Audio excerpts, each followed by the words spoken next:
time to cut you to the heart, flex on occasion. It's the strangest of the salvation. You see it, believe it, amazing. Them chariots coming invasion since the creation. War, mind, Lord, bless the general. Greatest nation, eat them unequivocal. Bombs dropping, buddy, cause it's biblical. Start shit, now it's time to finish. Whoa. Said he won't vote, he looking for smoke. So, we give him some more. We want the world, we breaking them down. Taking the kingdom, can't wait for the crown. We want the world, we breaking them down. Taking the kingdom, can't wait for the crown. It's the end of the world. Ain't the beginning of ours. It's the end of the world. Ain't the beginning of ours. It's the end of the world. Ain't the beginning of ours. We want the world, we breaking them down. Taking the kingdom, can't wait for the crown. It's the end of the world. I can't wait for our kingdom to start and for there to be finished. Get rid of all of their idols and lying religions. Look for the crown like an Edris. Hey, this that crown talk. Wisdom of Solomon 5 talk. This that second Edris 6 and 9. We want eyes talk. It's your time to end and my time begin. It's our time to win. Away with the sin. You know what it is. Rejoice with my kin. See that is why we repented. Go to the streets, I can see myself in it. The city is bright, the kingdom of light. A wonderful sight past the angels, the inner light. I need 1,000 years of labor. Sit on my throne with my savior. Try to know wine, press alone. He bring pain like major. You think the nations is equal to us? TK Kirkland, who raised you? Flex on occasion, my God a racist. That's why we moving with patience. It's been a long time coming. I spent my whole life running. Now that I'm 10 toes down and established my faith on 100. Woe to the nations, my king will race them. You know they gotta be punished. Jeremiah 25. Yeah, you know they gon' fry. Whoa. Said he won't vote, he looking for smoke. So, we give him some more. We want the world, we breaking them down. Taking the kingdom, can't wait for the crown. We want the world, we breaking them down. Taking the kingdom, can't wait for the crown. It's the end of the world. Ain't the beginning of ours. It's the end of the world. Ain't the beginning of ours. It's the end of the world. Ain't the beginning of ours. We want the world, we breaking them down. Taking the kingdom, can't wait for the crown. It's the end of the world.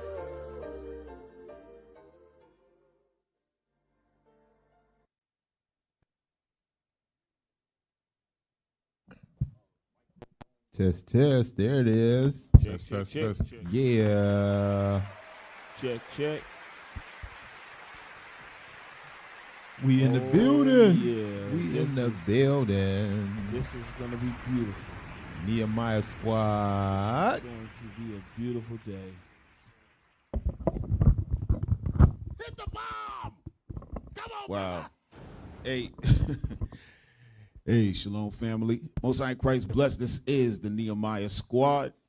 Okay, and we're going to reintroduce ourselves. I am Captain Zakai. Hey. It's Officer Shem. Officer Judah. Officer Jadiel. All right. We're sharing mics. This is real crazy because, you know, the audio department, they're nuts. All right. Hey, put up that thumbnail.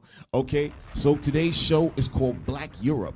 Cover up the forgotten names of the Dark Ages, okay? Right. And we were looking forward to this show, Yes. okay, because we spent a lot of time talking about the Dark Ages, right? And the Moors and how they, ruled Europe from, 700s all the way through into the 1400s and so forth. And now we have an actual scholar who can back us up on this, right? Because sometimes you people don't believe, you know what I mean? We put stuff up, you don't believe it. So now we had to bring on a scholar, okay? So Dr. Marie Charles is with us all the way from the UK. Doc, where are you? There she is. Hello. Hey. Hey. How you doing, Doc? Good to meet you. I'm good, thank you, but please forgive me if I'm a little bit delayed because I'm now in my 13th hour of research and study and focus, so I'm a little bit fatigued. So please forgive me. No problem. We're gonna forgive you because you're here. Yes, you're here with us. And you know what's funny? I'm gonna show you a book right now, right? This is called the Dictionary of Foundational Black British Surnames, The People, Places, and Their Primacy, Part 1, right? Now, what's funny about it is, and when I say funny, I don't mean funny and haha, but over here now they talk about foundational Black Americans, right? That's a term that's been thrown around, bandied about for the last year and change, 2 years. And now we're seeing something that a lot of people didn't realize, that a lot of these surnames were Black people's names. I just want to Can we show this on the camera? I want to bring a close up to it. All right, and we're gonna give the link to for people to buy this book, because when I first saw it, I was excited. Okay, I held the book. I didn't personally own it at the time, and I held the book, and I was like, okay, can I take this home and stay with it a while, right? Get to know that book. Because there was some beautiful information in there, and then everybody was like, where'd you get that book? Where'd you get that book? And people started ordering it. So this is great. So we want to go through a little bit. So we're gonna hand it over to you, Doc. How did you start? What made you start to go through this research? Like you said, you've been researching already 13 hours today alone. But what made you go after this information and pull this up? Well, I would have to go back to the beginning. My initial research, well, let me just backtrack a little bit. After completing my PhD, I actually created a pedagogical curriculum program for the school that I was teaching. I did a case study over 6 months and embedded myself in the school with the students. Now, the curriculum program that I created, devised and wrote, it didn't go anywhere near what we're talking about today. Otherwise, they wouldn't have let me in the school. Oh, absolutely. That sounds right. Yep. So, we need to get that clear. So it was initially about the original populations around the planet, and I was introducing that to the students. Now, that was 7 years ago, but the work that you have in front of you today is part of a 10-year longitudinal project. Wow. So you can imagine what has been amassed over the 10 years. It's a tremendous amount of evidence that I have collated over the 10 years. And so it's the pedagogical bedrock of changing curriculum ideas that seeded the project that you have in front of you now. So that as I was researching, particularly in Britain, the founding populations from thousands of years ago, I said to myself, with that critical lens, that if they were here as the founding populations, then they must have had their original surnames. Right.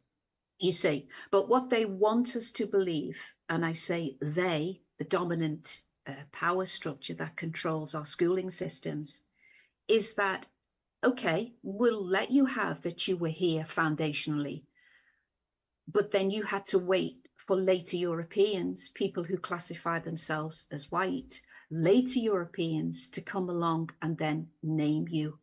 You see, that doesn't make sense. Right, absolutely. It's crazy. So I was able to have that foundation of those founding populations. And then, because there are 20 issues that lay all of that history out, and then as a separate series, my dictionary is now showing the readers those individuals, those populations with their surnames as the originators of those surnames. If that makes sense, that was kind of a convoluted way to go around it. No, it makes plenty of sense. And in looking in this book, right? I looked in.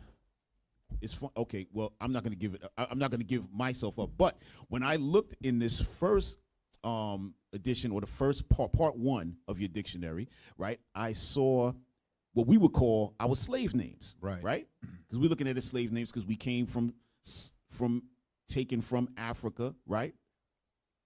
Brought into the Americas, to the Caribbean, all over. Then we had these names. But I saw my slave name in the book, right? Which I knew about from before. I'm not going to say what it is, but I know it's from Scotland. I saw that. And years ago, this had to have been about 15 years ago, I was doing a search on that name, and I found a coat of arms with that name and black people on it. And ever since then, I've never seen it again. Then I come in your book, and it's sitting there. And I said, wow, 15 years ago, I'm telling you, I tried to look all over for it. I couldn't find it again.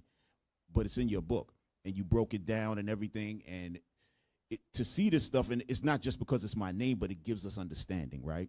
In I think it was part 2 or part 3, you talked about the Irish, about the blacks who were put into slavery from Ireland, and all their names are there. You see all the McKinnons and the McKinleys and the O'Hara. I'm throwing names out, O'Connor and all. These are names that we associate with white people strictly. Yeah. But now you go in and do this research. You said it was you and others, but how did you guys? And I know you went into what started it, but how did you have the wherewithal to continue to dig and find? How did you even find it? That's the point. Well, having a PhD actually gives you a lot of methodological know-how. Okay. And you know where to look, and you know which research disciplines to utilize. Now, my dominant methodology is onomastics. Now, onomastics is the study of anthroponyms, which are humans and their names. It's actually quite a beautiful methodology, and it's massively underutilized because it's usually in the wrong hands of individuals. But when you come with when you come with a pure heart and a pure intent, which is to actually rescue and recover the history, right, you're put into a complete flow state. And I know I did mention that this is part of a 10-year. I mean, I've been collecting this evidence for 10 years now, and it's now showing itself in the publications, but it's constant. I'm in a constant flow state. And when you are recovering bloodline memory, because that's what it is, essentially, bloodline memory, you are propelled and you just keep going. Right, absolutely. So here's a good question, right? And we pretty much have an understanding of what the answer might be, but we would love to hear it from you, because with all of your digging, you would have to have found, why was it hidden in the first place, right? Why is this information hidden from Black people? Okay. Well, if I may, please.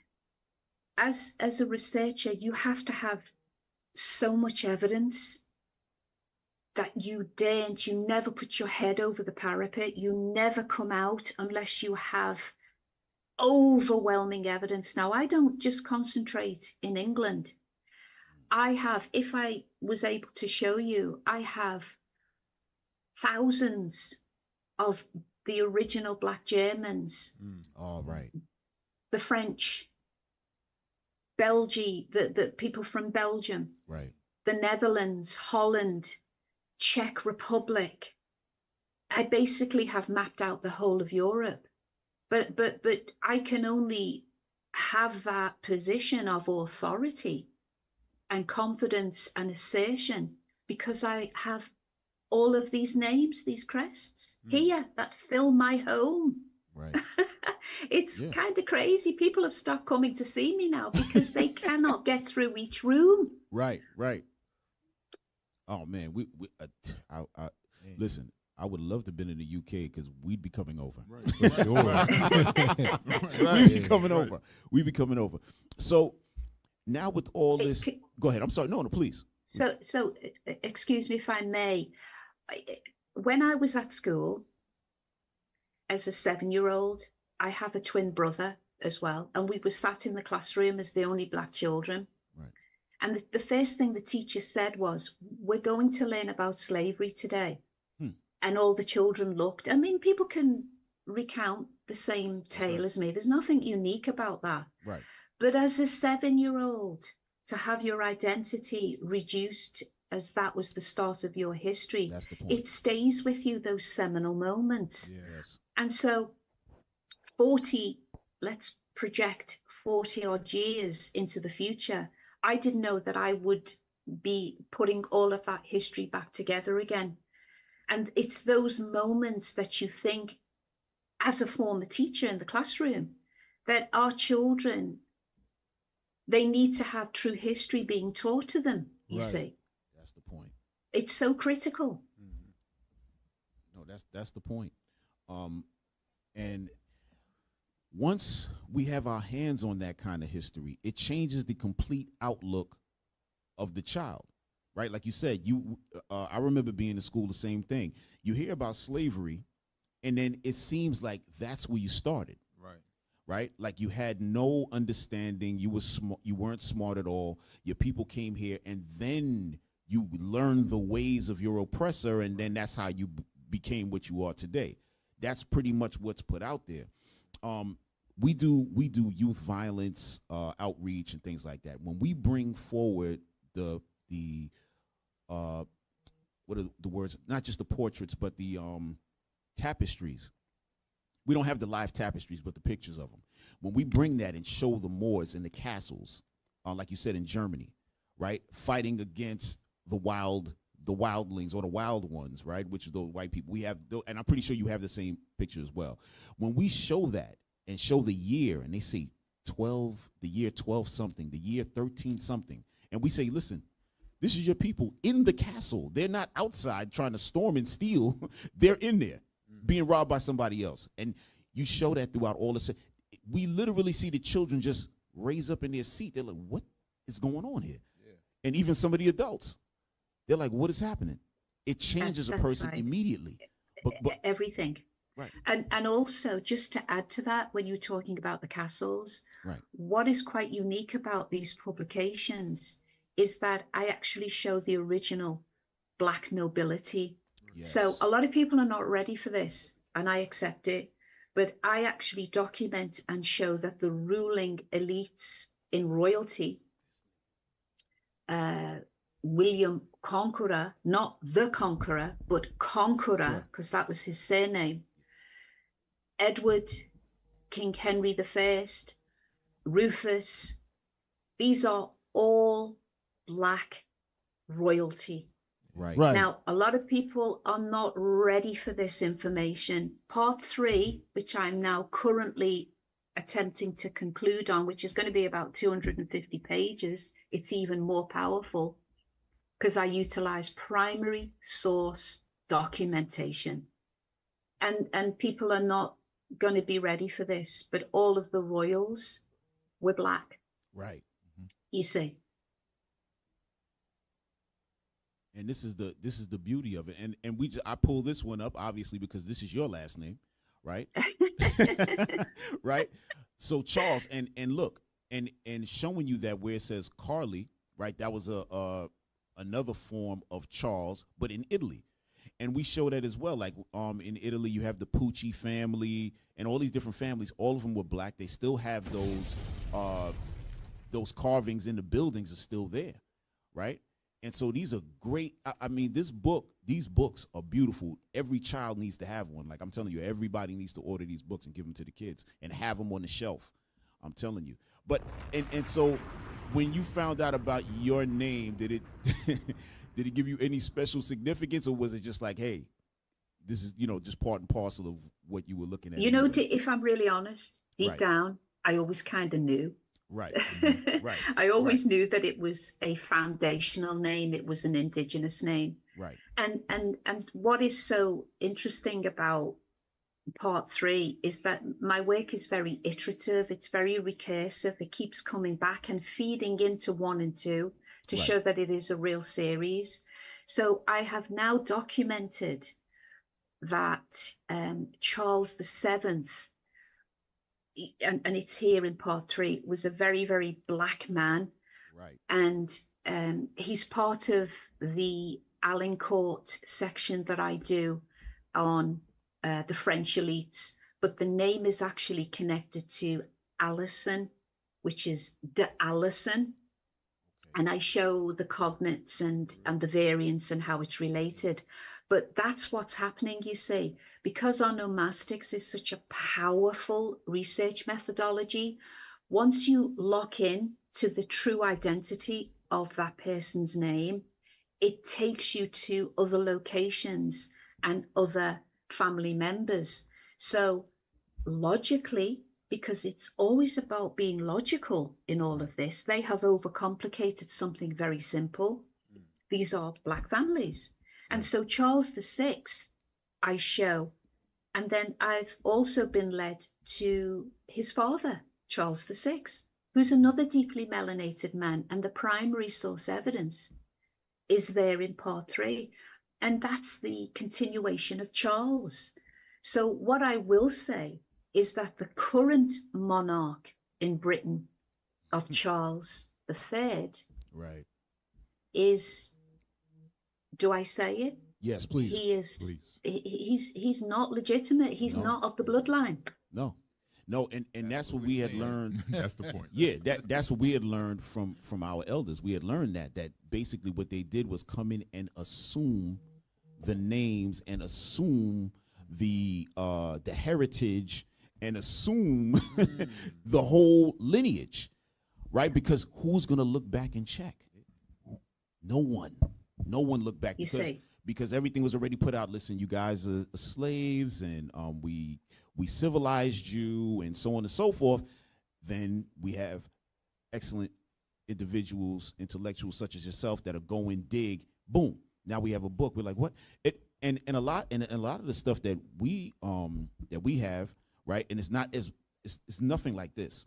It was found in books that was sitting in libraries that nobody right there in front of everybody. Yep. One of our elders said one time that they were doing a lecture at I want to say either Harvard or I can't remember the school.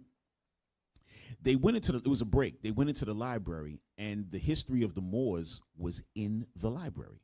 So they take it out, they bring it, and they start talking again. The people, the students said, "Where did you get that book?" They said, "It's in your library." Hey, yeah. It's in your library, but nobody knows. Nobody knows. That's why this is so important. Things like this need to be put into a curriculum somewhere. And if not in the normal schools, then within these charters. Well, in America, they call them charter schools. I'm not sure what they call them in the UK. But these special schools, these need to be in there. You know, go ahead. You know what's crazy? Me thinking as a young black, so-called black kid, why would I look in those sections? Right. Because in my mind, I think of Europe. I think of Dutch and Sweden. I think of white people. Right. That's what I automatically think. So when I'm searching for my history, even though it's right there in plain sight, I would never look in that section. I would look in, you know what I'm saying? I would look in the African history or so on and so forth. So like you're saying, when they'll be able to hide things in plain sight because they start us off with slavery. You know, so once I start off with slavery, I think, well, I must be from Africa, not knowing that the first slave ships came from Spain. Right. I didn't even put that together. Maybe I should look, you know, a Spanish history or something, you know, but just the way they start us off is terrible. No, absolutely. I've got a question for if I can. Yeah, go ahead. Hey, how are you doing? One of the things of great debate, right, online, I'm sure you saw it, when Bridgerton came out, was Queen Charlotte. Where do you stand on that, whether she's black or not? The Queen or consort of George III. In a sense, when you're asking me what do I think of that? Yeah, based on your research. I'm not sure what you mean. What do I think of that? Well, not what you think, but whatever you find, I guess, in your research would be the better way to put it. Yes. Yeah. Speak direct. That she was totally in keeping with that continuation, those cultural black continuations of deeply melanated people as rulers.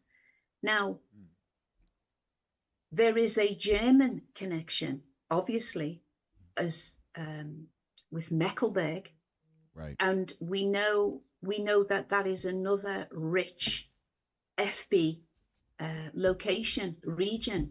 You see, what the dictionary series is doing, it is coordinating and bringing together the melanated unity of Europe. Yes, there were lots of wars and issues with brothers and their rights to the crown and to the throne and all of that. But those political marriages that were happening were all between deeply melanated royal members. Right.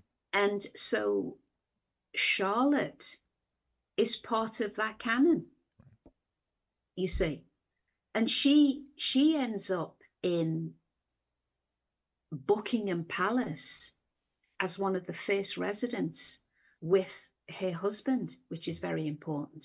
Mm-hmm.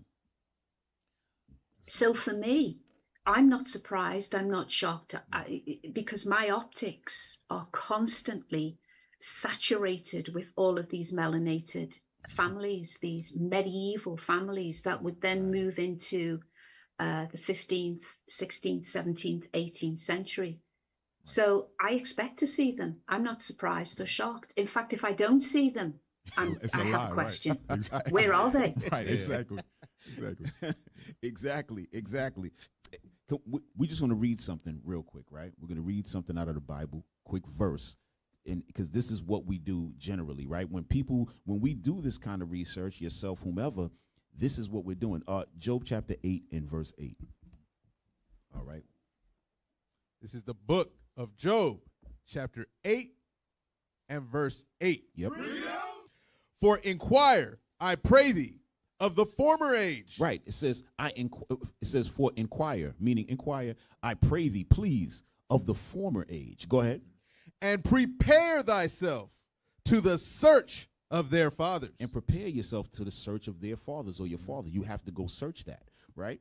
And so that's what's happening. And we're finding out what? That our people were what?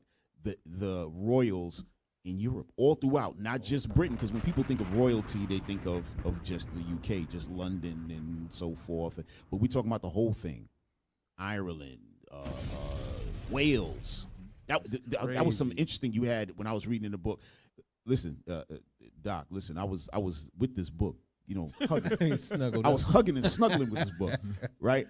No, but it's a great book. But just like, I don't even know where to go with this. Like, even in the history, like when you talked about with Wales, like you went through every place. Wales, in regards to Scotland,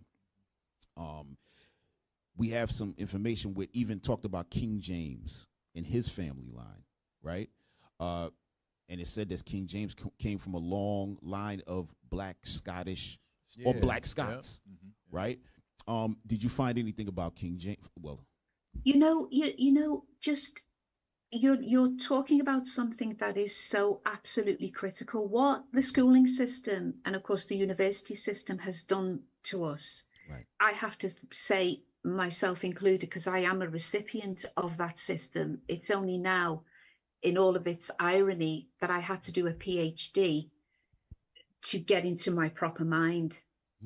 But the idea that geography is so very critically important, right. and my micro analysis that takes us to every region, and you see those in the dictionaries, that I'm not talking about anomalies, one-off, strange occurrences. Oh, there was a Black person there. Right. No, I go to every single county in Britain, and I go into that micro analysis that says, well, it was a place in Wales. I mean, I'm only going to say Wales because you mentioned it, but I just did a short YouTube segment on Griffith, which is a place in Wales. Now, because I was able to go into that specificity, I was able to draw out the original surname of Du and Dion, but I was able to recover the original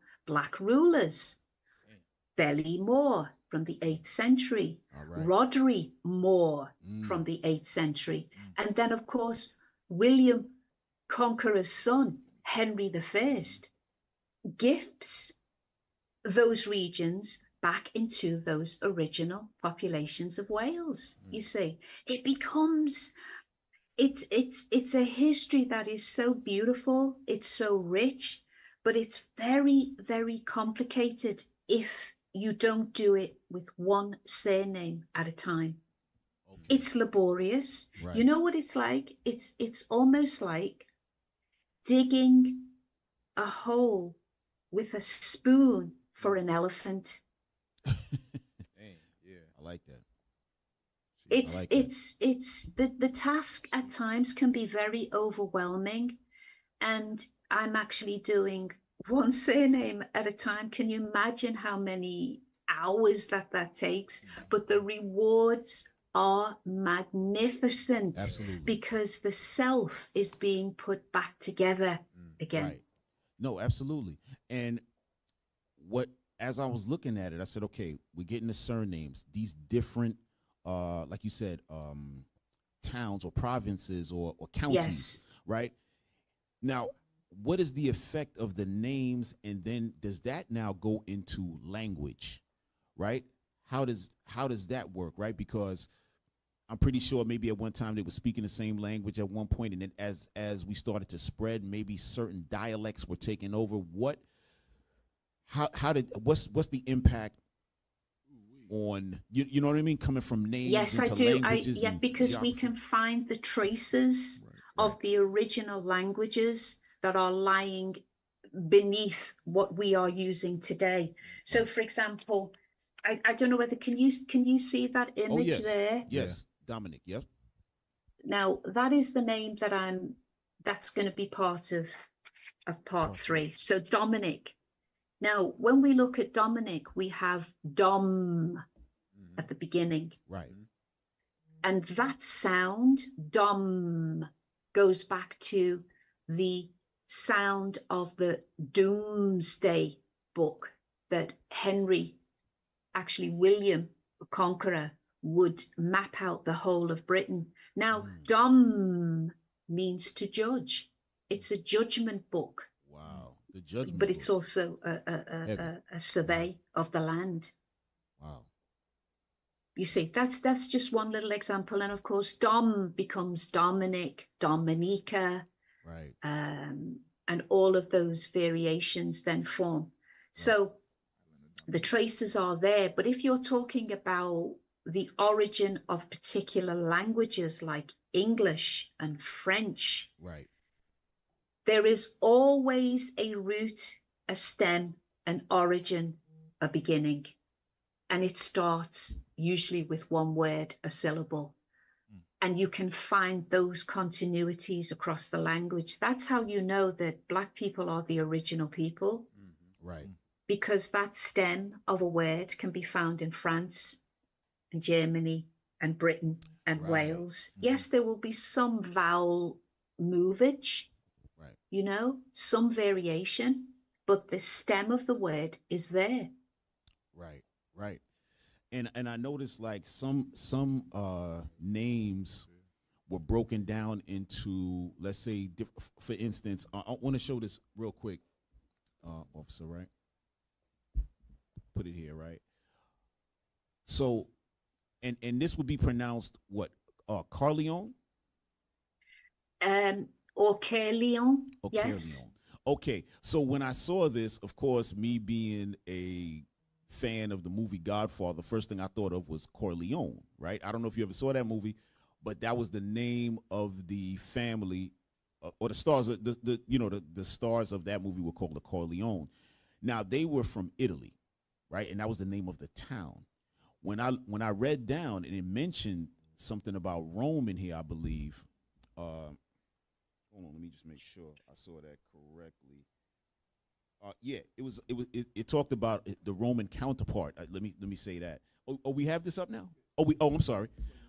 We have the PDF now, so we can just bring it up. The page is 14. Yeah, we have the PDF. I'm sorry. Yeah. We were looking for the PDF the whole time. We thought we had it, and it was like, oh man, we don't have it. So we were going old school. You know what I mean?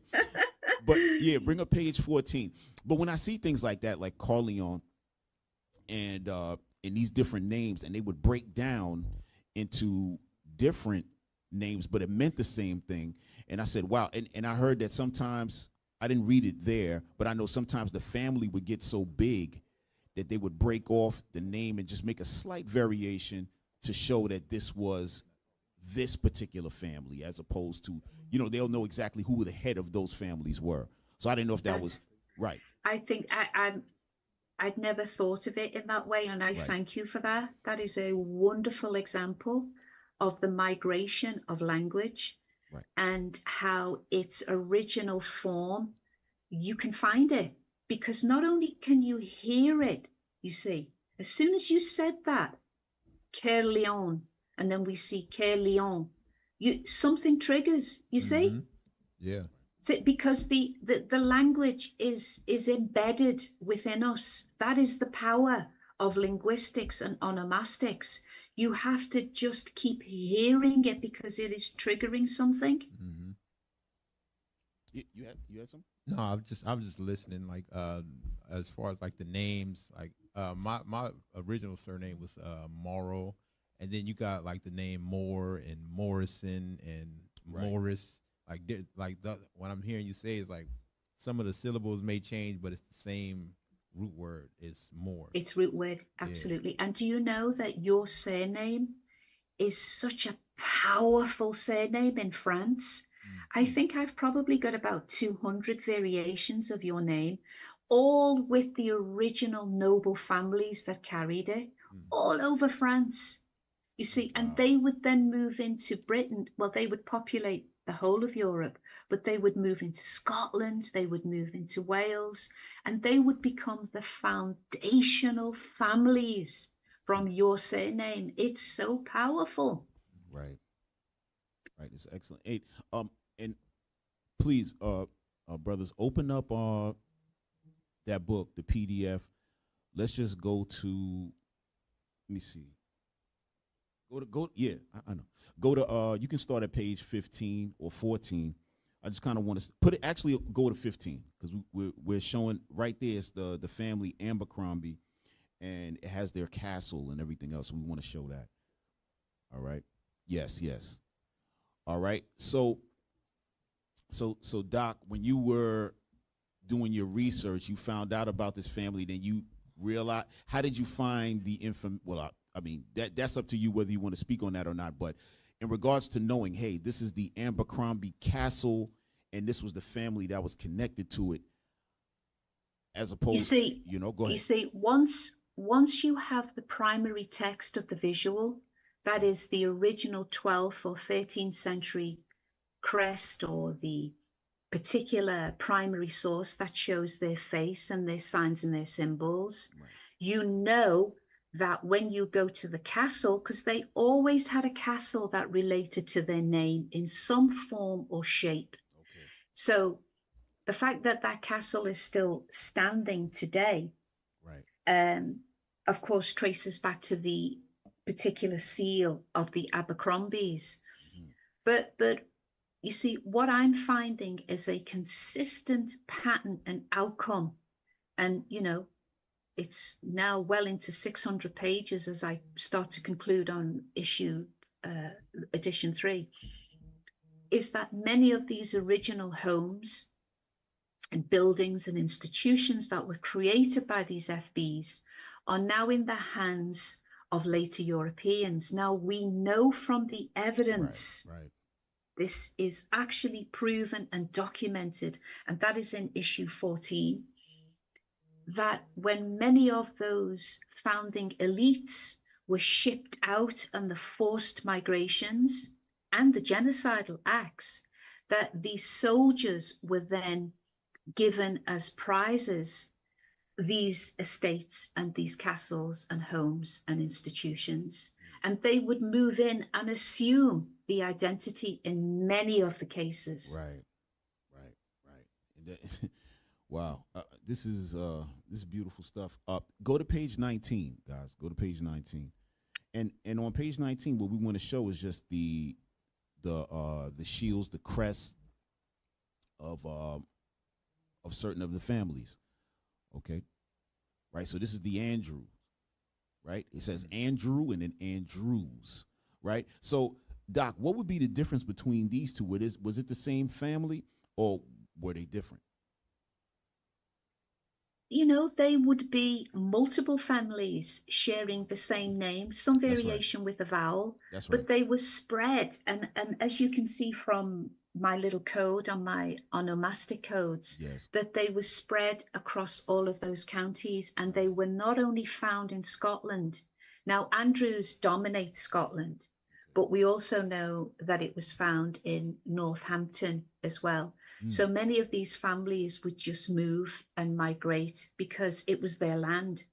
Right. No, absolutely. Guys, just scroll through a couple of the pages, please. Right. Because it's showing now. This is a different one. Like Doctor was bringing up, they're in different lands. So you have one in London. You have what we were looking at before. Like you brought out North Hamptonshire. Yes. Yes. Okay, so this is all London, but this is just great stuff as you go through. Now, some of the, and then I saw that you had like certain artifacts. Were these artifacts sitting somewhere, like in a museum? You know, I will let you in on one of my methodological secrets. Okay. Write it down. And you actually did allude to it about 20 minutes ago, right, that a lot of these books actually have the artifacts hidden inside of them. right. And when we say hidden, we have to be careful how we say that word. They're concealed in very, very old books, Right. that most people would not even think about searching or opening up. Absolutely. And that's where a lot, and you can see from both of the editions, my extensive bibliography at the back of each book. Yes. And that really is my blueprint, you see. Right. Right. Doing that real deep research. I got to show this page. Go to page 28. Right. So this family is called the Anastagi. I hope I'm saying that right. So, or Anastagi, Italian noble house. And it's good for our people to see this because they would never think of us being in Italy. Right. But look at that. Just blow it up a little bit and just, Jonathan, just read what's said to the side, on the right side, the FB, right? The Foundational Black, Yes, sir. Anastagi. The FB, Foundational Black. the Foundational Black Anastagi crest depicts the Moorish insignia, the bandu around their eyes to symbolize the enactment of First sight consciousness. first sight consciousness. They are not blind Moors in the literal sense as they function as semiotic text. This represents a process of recovering one's deep esoteric teachings and traditions as a collective force in triplicate. So in regards to this, Doc, when you said the first sight consciousness and they are not blind Moors, what is that really going? Is that something that was amongst their people as well? Like we're no longer blind Moors, we're first consciousness. What does that actually mean? You see, this is part of an extended series of publications that I did. Now, you can see the progenitor behind me. Yes, yep. That is a 7th century Irish artifact. Yes. And it's literally, it's only an inch like this. Wow. And next to it are the African antecedents with the white mask. Yes. Now, the white mask symbolizes a meditative state of going deep into oneself to ancient teachings. Now, it would become the precursor for the judicial system with the bando across Lady Justice. I like that word. Okay. You see? Yes. And I actually do write a little bit about it in part 3 because I found more evidence in Switzerland, you see, that shows that the original spiritual systems, the monks and the nuns and the priests were actually practicing first sight consciousness. Sorry, that's my phone. Oh, no problem. Let me get rid of it. And so they were practicing first sight consciousness. They didn't give it that name, first sight consciousness. That is part of my phenomenological work that I have done. That's laid the foundations for this particular way in recovering the history. Right. So they are not blind Moors. That is so very, very important. What they did is that they left real encoded signs for us to understand and for us to wake up. Right. And this, I mean, even those two at the bottom, that page that you were on, which is the we're gonna bring it up right Ireland, now. Bring that and up. It's actually called the Nazu mask from West Africa, as you can see here. Right. See, Do a close up, what? please. Just the bottom, the two bottom ones. Yeah, There the you two go. bottom ones, yeah. Okay. You see, this particular synergy between the two has never been shown before. You see, when Right. later Europeans had this in one of their journals over to the left, they were mystified and couldn't understand what it was, you see, Right. because they don't have the conceptual framework or understanding. But then to find the antecedents in West Africa, the jigsaw puzzle was complete for me, you see. Yeah. And the region where the Irish artifact is from is also part of the jigsaw puzzle because it's from a place called Mumu, which is Southern Ireland. Now, Mumu translates into the elders, the leaders of the region, you see. Mm-hmm. It's a beautiful history that has been so distorted. Yeah. That we don't recognize it when we see it, but the dictionary is putting it back together again. Yeah. So, Dr. Marie, like you say, your research, it's very tedious. It's like digging with a spoon. A spoon is small. So, and we do similar research, right? We've been here, we've dig alongside in the same area you're digging, right? Now, I want to put something on your mind. I want to direct your spoon a little bit. All right, I want Direct you the to spoon. Yeah, I want you to, if you haven't done it already, I would like you to in the future come dig around where we digging, and I'll show you what we found also. Right, there's great land that, and the last names, the surnames weren't destroyed, the lands weren't destroyed, but people assumed that last name and people occupied that land. So now we're finding all this great history about the Moors, the Poochies, so on and so forth. We're like, oh, that's our people. That must be our land. That probably was our language. Those are our castles. And we're coming back to the realization of that, right? Now, there's a people also, because the same way I would never look for black people in Sweden or Wales, I would never do that as a young child because it's been showed to me. When I think of Israel, I think of Adam Sandler, I think of Seinfeld, I think of Netanyahu, I think of his people, I think of nationally white people when I think of Israel, right? But as we're digging, give me Song of Solomon 1 and 5, as we're digging for our research in history, I want to, the same way you have a root word like judicial, right? The root word is Jew, Judah. Those are the lawgivers in the Bible. So when I say I like that root word, judicial system, and the judicial systems in Sweden, it's all over the place. And guess where we were? All over the place. So now it reminded me of where we was digging in our spoon. So watch this. This is the book of Song of Solomon, chapter 1 and verse 5.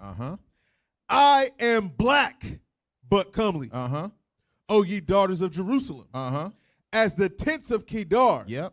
As the curtains of Solomon. Right. So pull up the definition of comely.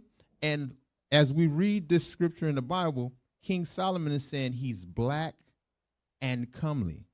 Right? Let's see what the definition of comely is. And then it says, O ye daughters of Jerusalem, meaning all the daughters of Jerusalem are black and beautiful. But the same way Europe was taken, and the last names of Europe was taken, the castles of Europe was taken, maybe Israel was taken. The last name of the Israelites were taken. The history of the Israelites were taken. In the same, so it wouldn't be far-fetched to say the same person that did this over here would not do this here. It makes complete sense, right? So read the definition of comely. This is the definition of comely. Pleasant to look at. Attractive. Oh, so when King Solomon said, I'm black and comely, meaning he said, I'm black and I look good. All the daughters of Israel are black and beautiful. So wait a minute. That leads me to think maybe this history was stolen. And it is the best history because these are God's chosen people, right? I don't want to destroy good history that I can assume and give to my people. Because the same way when you told me about my last name, I felt good about that. I was like, man, I had a royal family out there, the Moors, the Moros. I had no clue, and I felt good for like 30 seconds. You know what I'm saying? Like literally, I'm thinking how noble was. Oh, maybe that's why I feel the pride of this, that, and the third, and it got me thinking, right? So now, wait a minute. We are God's chosen people. We are the lawgivers. We are the. Watch this. Give me Revelations 1:14, because Jesus Christ himself was a Jew. Now, I just want, like I said, I want to just guide your spoon. If you have not been here yet, do some digging in this area, because the same way I would not research European history for my people. And remember, the field is big, the spoon is small, right? So just come dig in this area with us. Give me Revelation 1:14. This is the book of Revelations, chapter 1 and verse 14. His head and his hairs were white like wool. Jesus, this is describing Jesus the Christ, right? His hair on his head, it was white in color and woolly in texture. Now, when you look at textured hair on a human being, that would be known as an afro, right? White Europeans don't have afros. You know what I'm saying? Netanyahu does not have an afro. Yeah. Seinfeld doesn't have an afro. You know what I'm saying? So when I think of white woolly hair, I think of my grandfather who had white hair because he got old and it was woolly. Right? So far, this is describing somebody with an afro. Read on. As white as snow. Uh-huh. And his eyes were as a flame of fire. Right? And his feet. Now, when we're looking down at Jesus Christ's feet as it's being described, whatever the top of your feet look like, that's the same color as the rest of your body. So they're looking at his feet. Read. Like unto fine brass. Brass is a brown color. His feet look brown. Read. As if they burned in a furnace. So if I take that brown brass and I burn it in a furnace, what color does his skin on his feet turn? It turns black. So when I take those characteristics and I put them together, wait a minute, my spoon finds that Jesus Christ, who was a Jew. My spoon. Yeah, he's a Jew, right? He has an afro and he has black skin. And his great-great-great-great-grandfather, King Solomon, said he's black and beautiful. So now, wait a minute, that leads me to think that this history has been stolen, as great as it is, right? And if that's God's choice land, that land has been stolen, as great as it is. In the same way I felt good about my last name as a Moor, I feel even better knowing that I am an Israelite, one of God's chosen people. And a beautiful thing, a beautiful part about it is you went to King Solomon, right? Yeah, We're talking about the kings here, like the royalty. It's the same. It's us, in other words, right?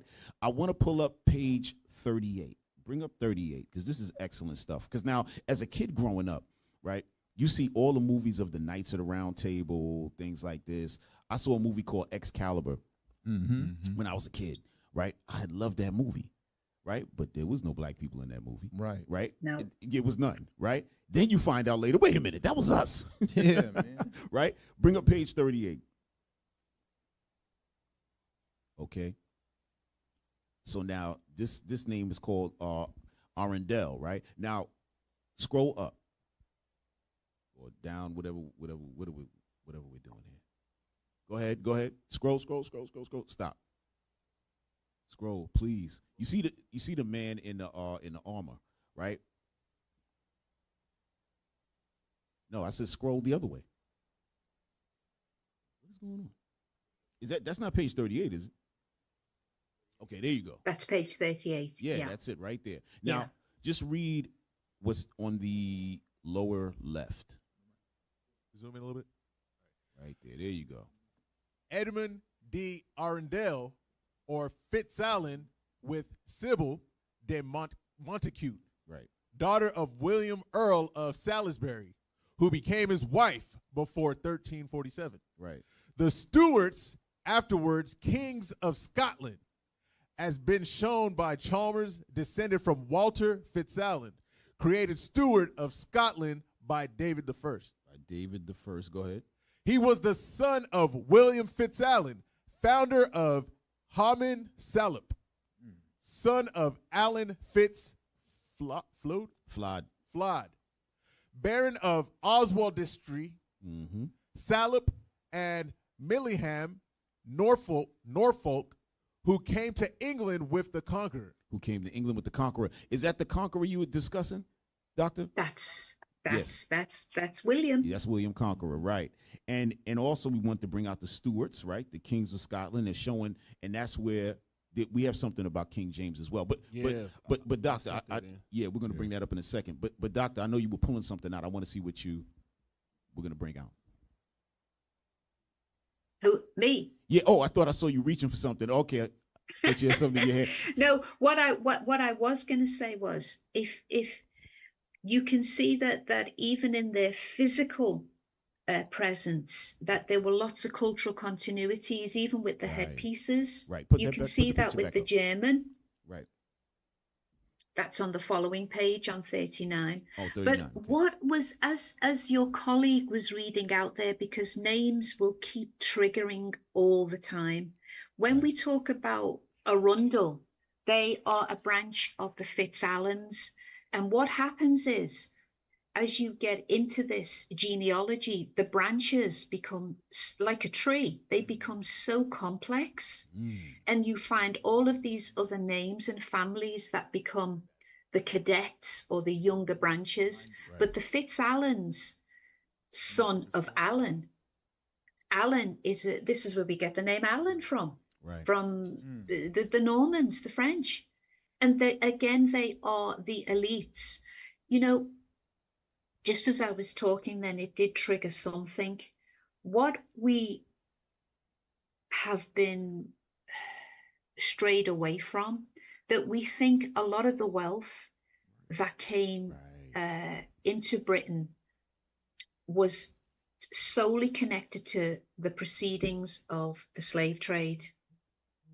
And what a lot of my research is actually showing is that the wealth was immense in the 11th, 12th, and 13th century from their own commerce and institutions and products that they were in charge of.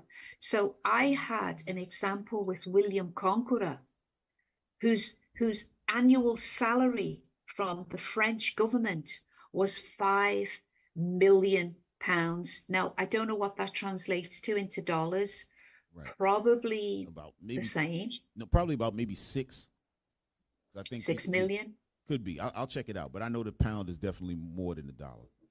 So we're talking in the 11th century. So what we're actually saying is that would translate to billions. Right. Billions. Yeah, please. You see, if I could get some. He's coming up from France into Britain with billions. That's crazy. Right. In the 11th century. So we have to get our heads round. This is what they were working with. This is why they were able to have so many wars. This is why they were able to build such incredible infrastructure. Those noble houses, those stately homes, those manors, those castles, because it's coming up into the billions. Right. Wow. That's outrageous. Yeah.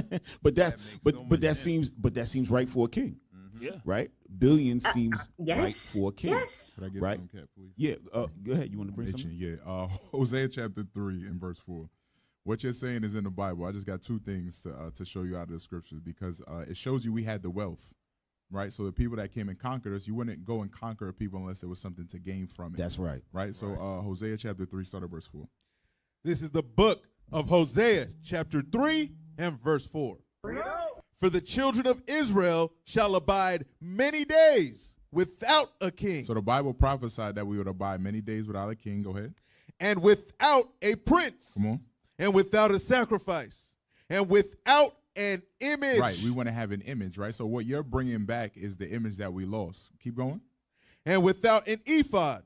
And without teraphim. Right. So this is prophesying about 1492, which, I have questions on, but the Renaissance era, as Europeans call it, right? They began to whitewash all the images. But something I want to point out here, right, is Malachi chapter 1 and verse 3.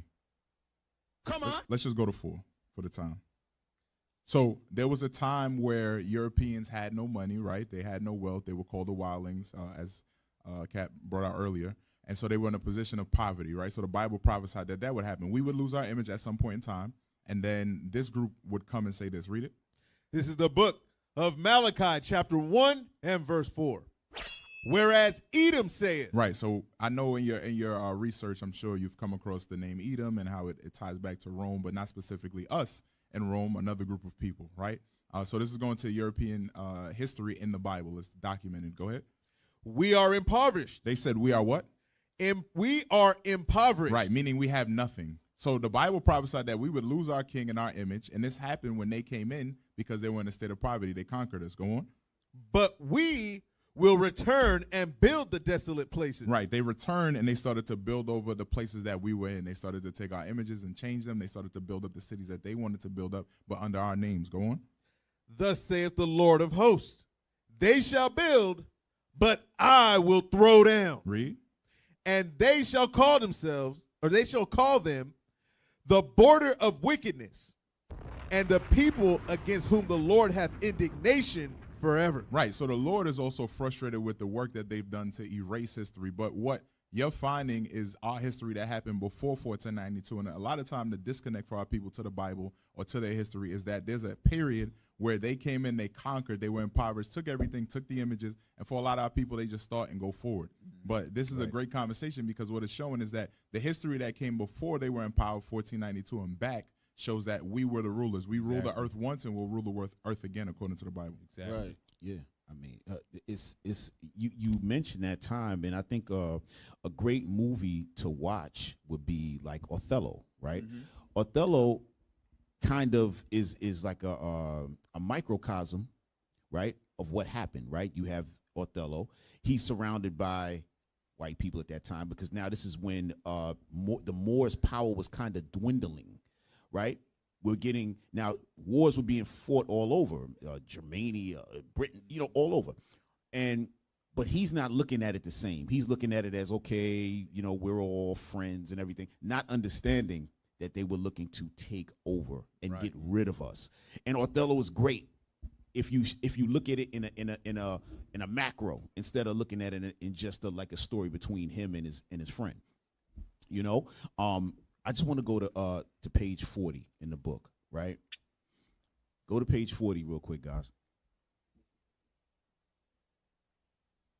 Right, so still dealing with that family Arundel, but now it's showing the castles, right? Just read what's in the middle. Okay, where it says Edmund Fitzallen. Yep.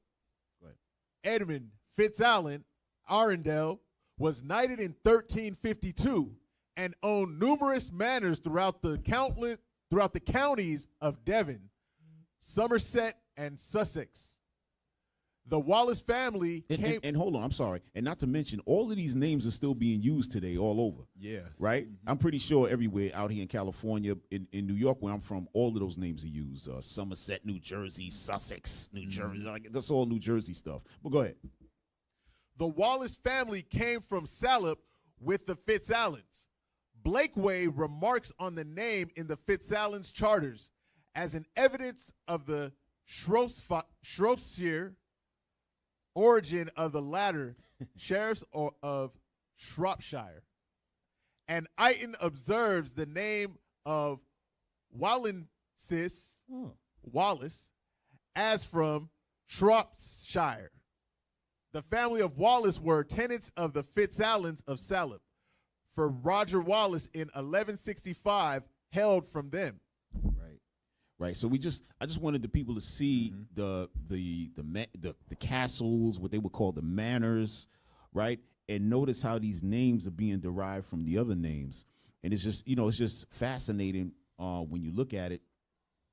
Now, when it says the origin, but can I just please jump in? Could I just say that I also, what I like to interject is the visuals of the later Europeans who are now in possession of those, and that's very, very important that we get those optics straight in our head, that they are the latecomers, you see.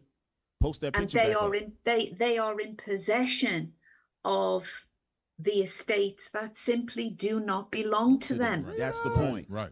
That's the point. That's the point. Scroll the other way. The other way, guys. Come on. Pay attention. There you go. That's a great way to say they stole it. So he is, what would be the polite word? Is he a custodian? He's a thief. He's a thief. Let's just put it the way it is. Yeah, he right now would be in court for being in possession of stolen goods. Right. Absolutely.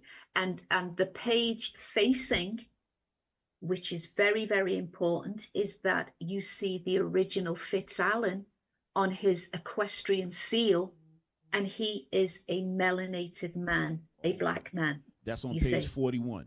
Go to the next page. That's 41, yeah. You see? Right. And it's always the shield, which will give a clue.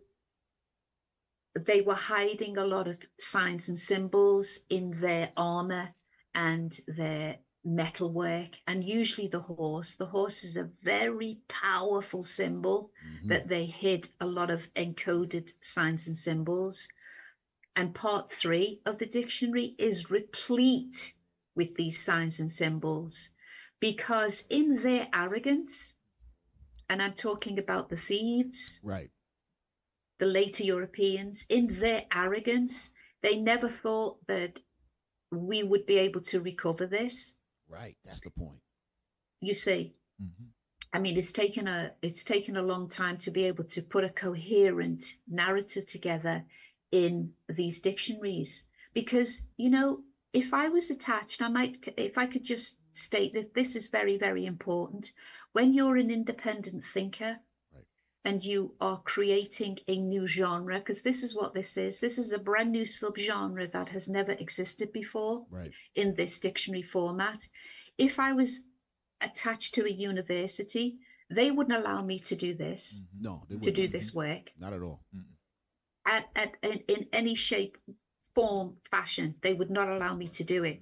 So being an independent researcher, I have to be able to have the vision, to be able to see the completion of this project.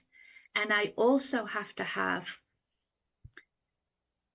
the ability of the sheer stamina to keep going. You know, there is a lot of hate that I get from this work. I know I did, and also just to conclude on that, nobody's funding me to do this. Right. This is something that I have to do. This is part of why I did my PhD. But I just to kind of conclude on that point, I did a session for somebody in the UK, and if you could have seen the amount of hate that came pouring in. Oh yeah. It would, I'm not sure that it would blow you away. You probably are very aware of it. Oh yeah. But I was being called, I can't even repeat what I was being called. Really? But just because of truth. Right. Oh yeah. Right. The Bible says that. Am I your enemy? Because I tell you the truth? Yeah. Right? And that's what happens. Now that the truth is out, it's like, okay, you know what? We're making our, these people are now going to become emboldened to step into their role and be strong in who they are. We did a show about South Africa and apartheid in South Africa.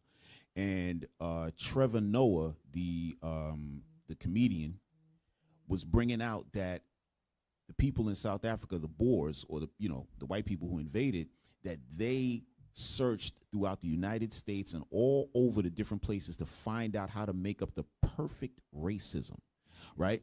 And once they found that out, that's how they conquered South Africa. I obviously mentally, right? You have to get the people mentally depressed, right, and oppressed. So that's what you're talking about. You're talking about reviving a people out of that.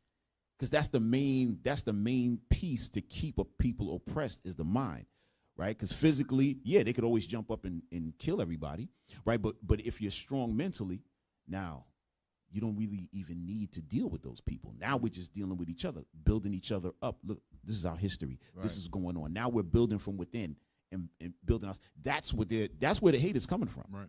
That's where the hate is coming from. Yeah, absolutely. Because you're now in receipt of my work, that it is purely evidence-based. Yes, I don't make any conjecture. I don't make any supposition.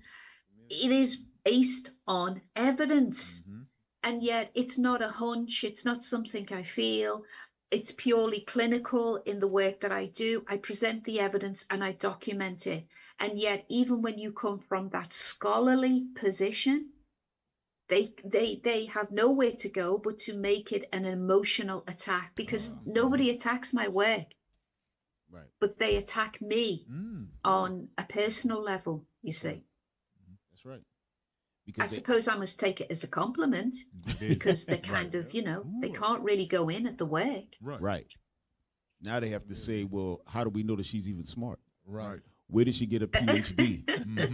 That's Who was her professors? Who gave her the authority? Right. Oh, that guy? He's the professor? Oh, yeah, he's always a drunk. He probably, it's going to be something. And another thing that's interesting, it's because I'm a female.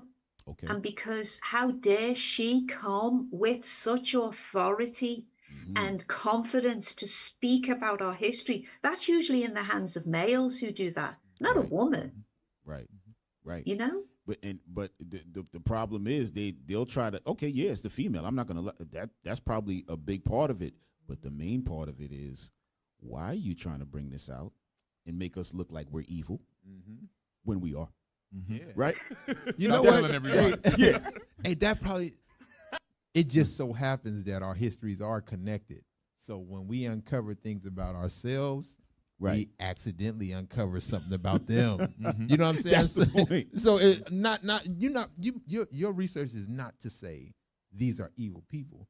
But then if you uncover, say, wait a minute, we the people of Wales. And then you look back at the people of Wales and say, who the hell are y'all? Right. That automatically lets you know that, this place must have been conquered, so on and so forth. But it goes back to what Dr. Charles was saying. It's not emotional, right? It's going to be clinical. Yes. Right. So we're not calling somebody wicked because we just feel like it because we have nothing else to do. We're looking at clinical, empirical evidence. Yes. And then we ask the question, who stole this? Exactly. Why is our name buried? You see, but you see what's so important? The question has now been totally reversed. We know who we are. Our question is, but who are you? Oh, see, now you're talking.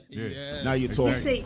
You see, once that question has now been reversed, and we are now in a power position where we say, the question now revolves around your identity, because melanated people are indigenous everywhere. Right. Everywhere. And I'm soon to get into Spain and Italy and can we get into Spain? The little spoon. Yeah. Can we get into Spain? But you said something, because when you look at it, right, a lot of white people look at themselves as being Aryan, right? Even that term Aryan is not indigenous to them. Nope. That term Aryan, I believe, is indigenous to the Persians and the East Indians. That's their terminology. But again, they went, conquered, and now we're the Aryans. That's what they do. We're the Aryans. Let's make the movie 10 Commandments. We're the Egyptians. Like, come on. We know that Ptolemy from Greece was ruling over Egypt at a time. That doesn't make Egypt black or African. The ancient Egyptians were Africans. Egypt is in Africa. What are we talking about? Right. Like, the whole thing is just weird. Exactly. But once we get a hold of these maps and we start drilling into these areas with documented evidence, I want to know where they're going to go next. Right. That's my next question. Well, they're going to get violent. Yes. That's what's going to happen. Yeah. They're going to get violent. And that's what we see here in the United States. I'm not sure, you're doing a lot of work, so you're probably not able to pay attention to everything that's going on all over the world. But in the United States now, right, we have sort of on a precipice, so to speak, of a civil war, right? Not between black people and white people, between white people and white people. Yeah. Right? Because they want control of the country again. They want to get rid of all the Hispanics. They can't really get rid of black people. They don't really want to do that, because if we're not here, then there's no fun, right? like the scriptures say, we're the salt of the earth. It's just what it is, right? Wherever we are, that's where everything is happening, right? So, but the point is that it's starting to turn into a situation where they're going to get violent. Because after a while, like you said, they're not going to be able to look past the clinical information. After they go through the emotional phase and nobody responds, then they're going to say, okay, we got to kill people. You know, we got to kill people. Yeah. You know? And call you a hate Well, group. what do they say? That most of their civilizations implode every 400 to 500 years. That's right. That's right. Age of That's exactly correct. And that's what I was gonna. And I'm glad you brought that up, because you have Rome, right? And you had those last emperors of Rome, which were black. You had Septimius Severus and his sons, and so on and so forth. And then that led into the Moors and the whole conquering of Europe, basically, right? But the point of bringing that up is that Rome actually collapsed. Yeah. It did fall. That empire did fall. All the empires have to fall. United States is going to fall. That's just what it is. You know, although it's only 200 and whatever amount of years, this is just around the time when the fall happens. It's a life cycle. Yeah. Yeah. This is it. You know, we talked about them being thieves, right? And taking everything, right?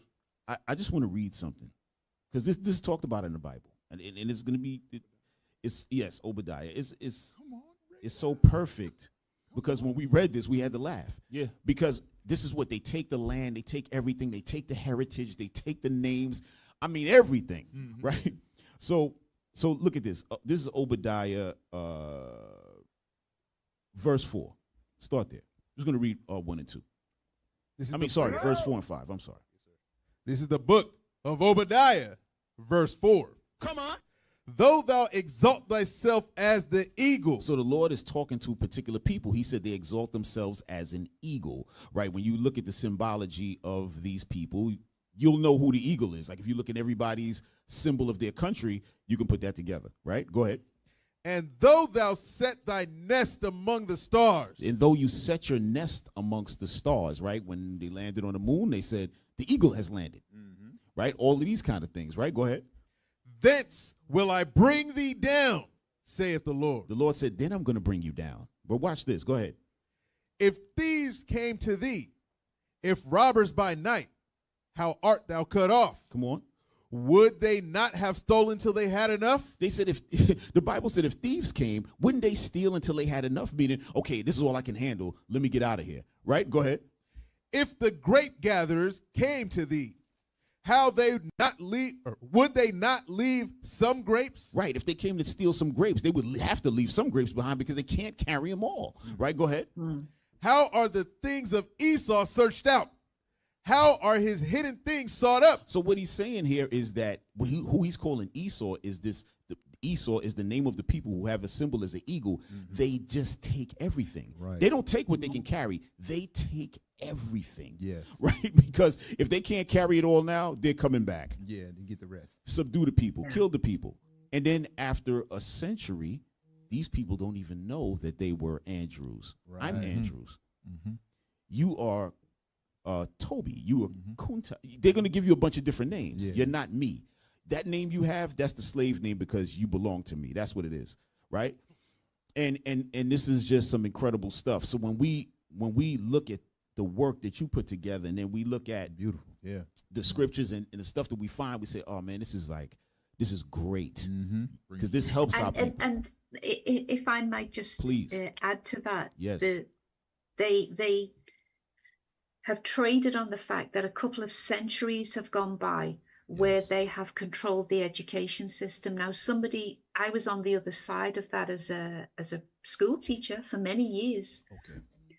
That they have to control the education system, you see, and it's actually a masterful move from the wickedly wise to be able to control that whole system so that your teachers are 87% white. Yes. The curriculum is all white with a little bit of sprinkling of some holidays here and there. Yeah. Right. And that teaching force has to be of a certain hue and of a certain mindset, that century after century, that history, you just brought the Andrews. up, you would never know. Never. Right. Because they control the whole mechanism for information. Right. And the thing about it is, as a teacher, you cannot even introduce that into curriculum. You might even get in trouble bringing the book in. Yeah. You might have a problem with that. Yeah. Let's say let's say you have a classroom like 80%, I don't know, black, 80% white. Let's say 50% white, 50% black, and whatever else. And you feel like bringing in this history in there.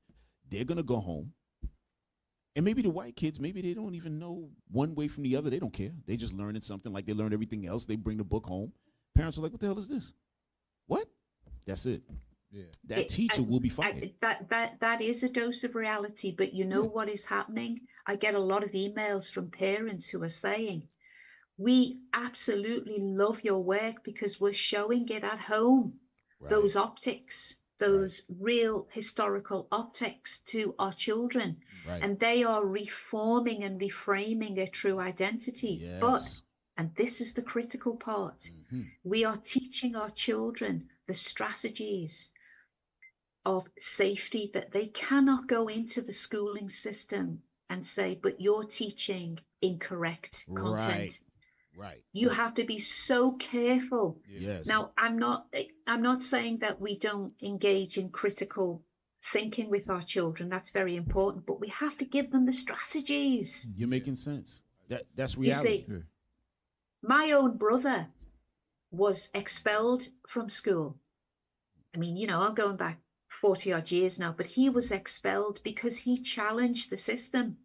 And they love that because they love to exclude and suspend and isolate our children, the ones who have the critical capacity.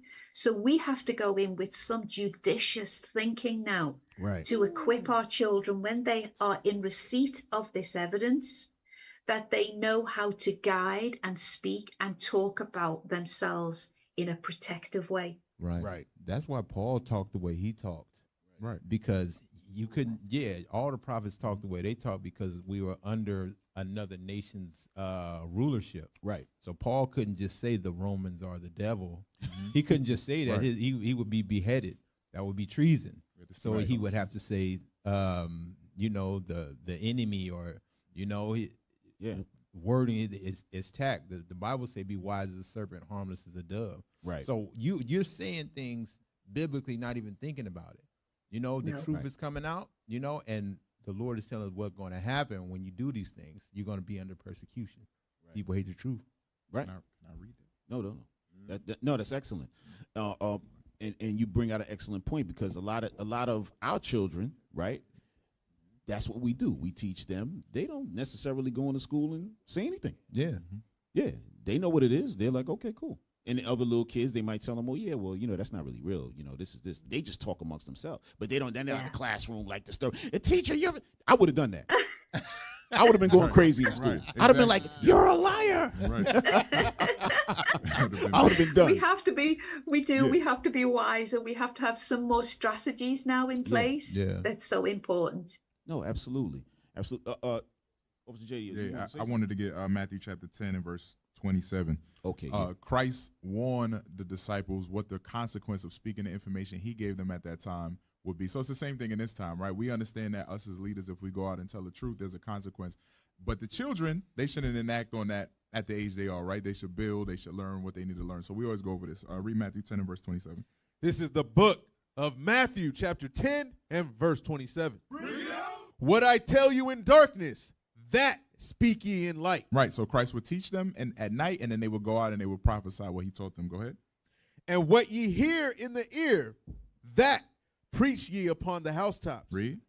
And fear not them which kill the body, but are not able to kill the soul. And this is what we understand. They can only put bodies to death, but they can never erase history, right? The truth that you're speaking about, it never could be erased, right? It's impossible. In their mind, they thought they had the capability to erase truth. The Lord is telling you they could get rid of your body, but the soul and what you leave spiritually, it's always going to be here. The history is always going to be here, regardless of what they try to do. Go ahead.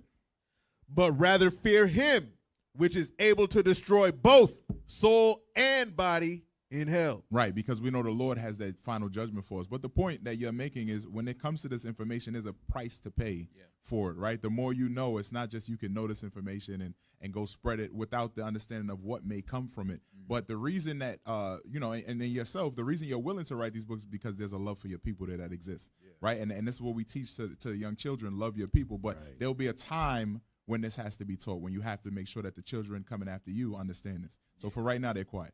Right. right. And you were discussing something about the maps, right? And as we were looking like towards the back, guys, bring up page 173. All right, 173, right?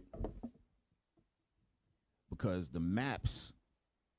Now, actually, man, there's some nice ones in there too. You know what?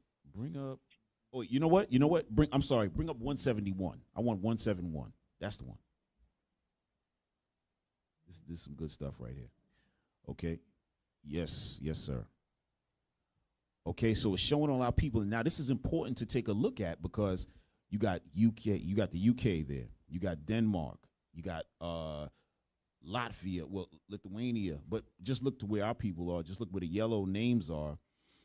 France, Germany, like the doctor brought out, Czech Republic, Austria, right? Who would ever think that? But you know what? In Austria, you can understand with a name like Schwarzenegger, right? Straight up. Roy. That's black. Yeah. That's right. Excuse me? That's a real black name. Excuse me, say that again? Yeah, isn't that like Schwarzenegger? Like that's like black. Doc, I mean, you can talk to us on the name, but when you see it. But those maps are absolutely critical because what I do, I never ever put a name down that I cannot chart or trace its migration from France or Germany. And that's why it's the spoon analogy. It's one surname at a time and following it around the globe. Yeah, right. That's what makes this work so authentic and powerful. That if I find the name, for example, if we go back to the map, you please. can see that we can take any of them because I'm actually dealing in thousands of names here now, so it's keeping track of it all. Right. Obviously, the main source is Normandy. The Normans are moving up and they are providing the surnames. But what is so interesting, if we take the surname Bangs, Bangs, that name finds itself in Denmark, but it's from the UK. I'm not quite sure which county it's from now. I'd have to go back and have a little look. But it's always coming up from the continent and moving into Britain, which is very interesting because in their arrogance, white people think that they are the holders of those surnames and they're moving down the map when it's in reverse. It's coming up from black people into Britain, and those white people would then assume those surnames. That's what happened. Right. And that's what the history is showing. Yes. And they take all of the greatest parts, right? Because and the Bible talks about that as well, meaning that they will have all of the best places on earth, but they get it by the sword, meaning they get it by killing, right? It tells you that in the book of Genesis chapter 27. It goes into that, right? The Bible's an excellent book because everything that we find out about in the secular, right? Let's just say this is secular history. We can find something in the Bible that corroborates the history. We're like, oh my God, this is crazy. Like earlier, the brother was asking about Queen Charlotte, and I see on the bottom of the page you have Queen Charlotte coming right out of Mecklenburg. On the same page where the map is, brothers, if you put the map up one more time, please.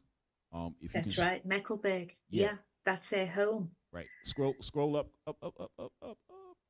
There you go. Yes, right there. And if you look in the bottom, right, it has a home of Queen Charlotte. right?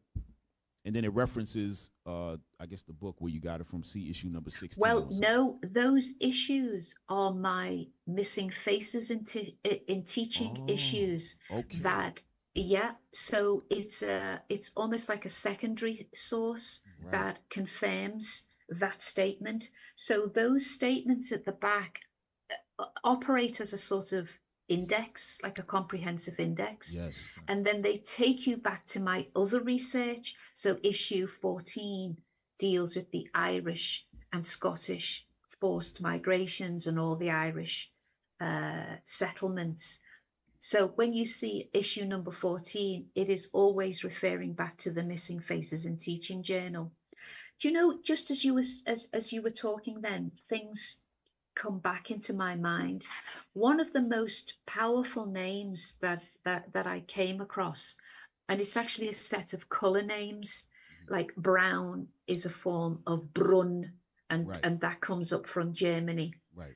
But it's also the names white and gray these are 12th century priests that are coming up from France that find themselves in Britain, and they are deeply melanated individuals.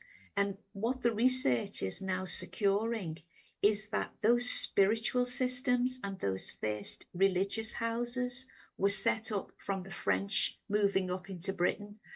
And to fast forward, what Henry VIII does in 1536 to 1543, he has a dissolution act where he closes them all down. Now, what my research is showing is that those hundreds of religious houses and monasteries set all over Ireland and Scotland and Wales, is that they were totally self-functioning in terms of their wealth. They were trading across Europe with their goods and accruing lots of wealth. And he came along, Henry VIII, and said, I've got to shut this down. I want all this wealth to go to the crown. Wow. And that's what he did. Now, I had to do a little bit more research to corroborate it, but I will reveal today that Henry VIII was probably black. Yes. And we know that we have people who are not loyal within the race. We know that. Right. And he was a dissident. He was probably one of those individuals. So he wasn't a good guy at all. Right. Right. And that's important to bring out too, right? When we're talking about these people, we're not talking about them as if they're the saints of, of planet Earth. Right. These are they're pretty rough. They're rough characters. I've got to tell it all. Huh? If I've got to tell it all. If there are some baddies in there, I can't ignore that. No, not at all. Not at all. I would venture to say that most of them were baddies. I would, yeah, because, and I say that in a way of you know, if you're a conqueror, and I'm not talking about William Conqueror just because of the name. I'm just saying in general. No. If you're running around, you're the royal family, you're taking over. You're not doing it by talking. Oh, no. No. And you're not talking to people. Hey, let me just get that. You're taking, you're controlling. Now, they might not, when you read the history of the Moors, they weren't like how white people are in regards to enslaving people and changing their names and doing all of that. They would subjugate them, but they were teaching them how to live. Now, this is a real thing. This is how come they were saying that they civilized us. In reality, we civilized them, right? How to live, so on and so forth. They were free to move around to a degree.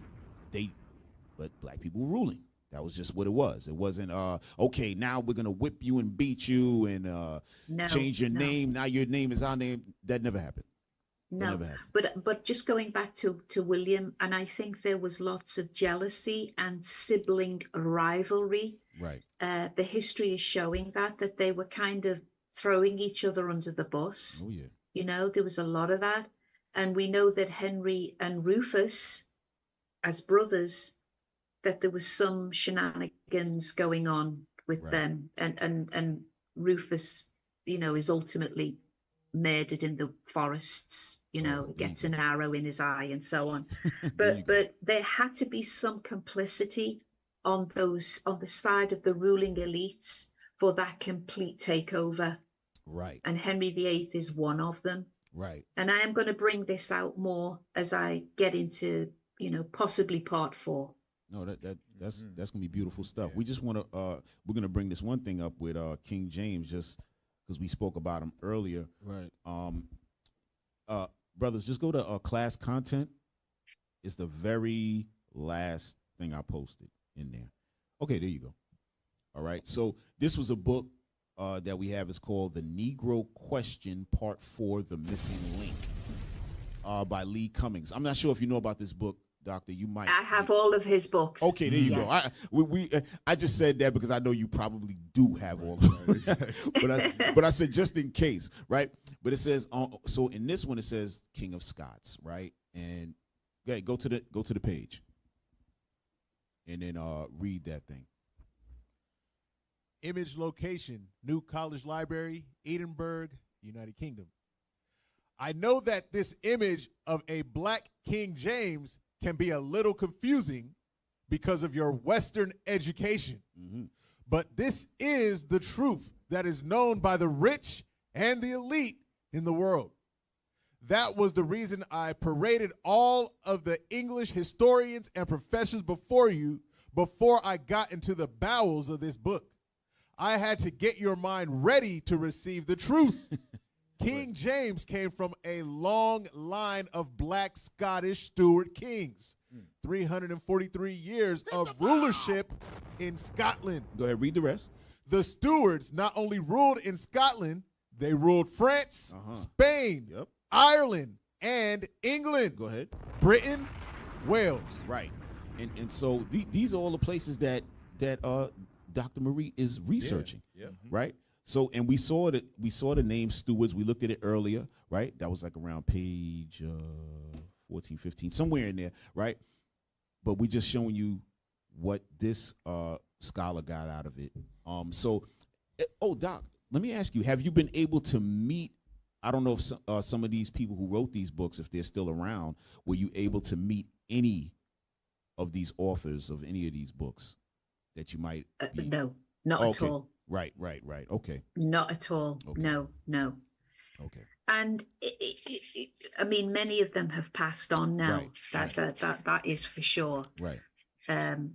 But no, I haven't had the pleasure of meeting any of them. Okay. I have to say my conversations are pretty tight in terms of who I speak to. You are probably you're part of that very small canon of individuals that I speak to. Okay. We appreciate because you have to be very selective in who you actually speak to about this research. It's not for everybody. No. You have to have a grounding like you do yourself. You have to have a foundation of real receptivity and understanding. Right. You know who you are. Right. That's why that's why we're able to have this conversation. I'm not fighting or resisting against anything. Right. Your conceptual framework is firmly in place. Right. And I'm sorry. Go ahead. Finish it. No, please.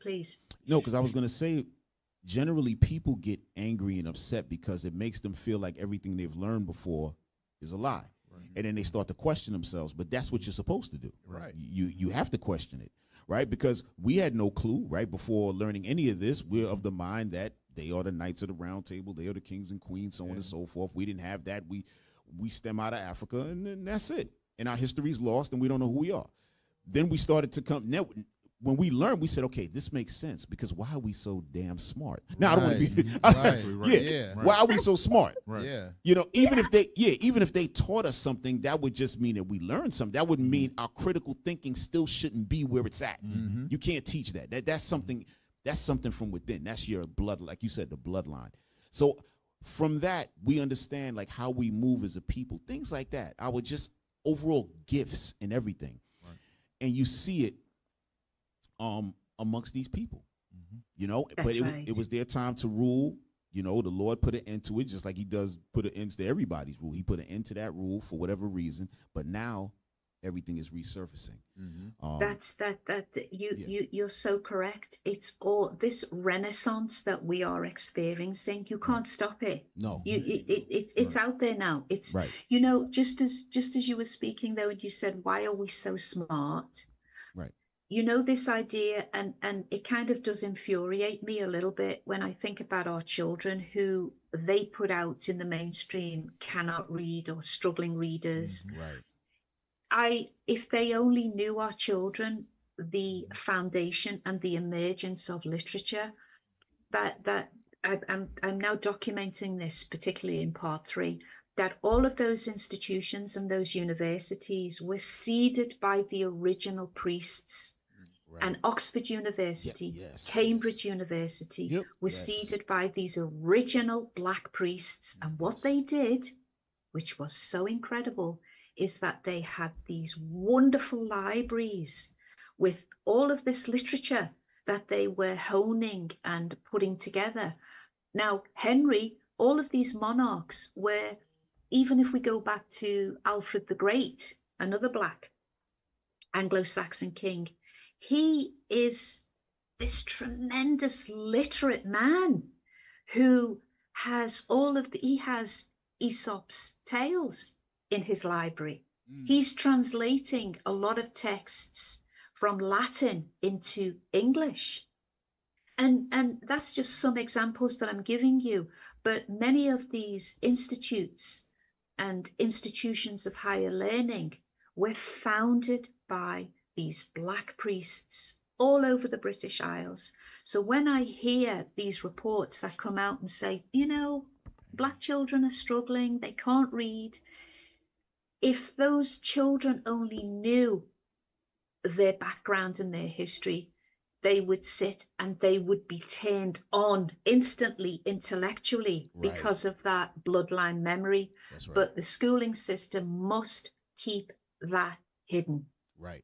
And we heard that that's the reason for even the DNA mapping is to kind of steer you away from where you're supposed to be, right? Because then you know your bloodline, you're going to follow that. So now if they're in have your DNA, you don't really know what they're showing you is real. Right. You know what I mean? They're going to show you, oh yeah, you're from Nigeria, you're from here. Like, what are we talking about? Like, this is nonsense. You know, they can't really if you could, that, you see, that Cambridge image is very important because these are the signs and symbols that I am alluding to.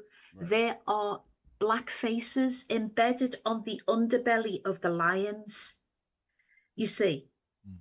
And that's what they were doing. They were hiding themselves because they knew they were going to fall into darkness. They knew it. And they would hide themselves so that we would recover this history. You see the two faces? It's incredible. And they are the foundations of Cambridge University.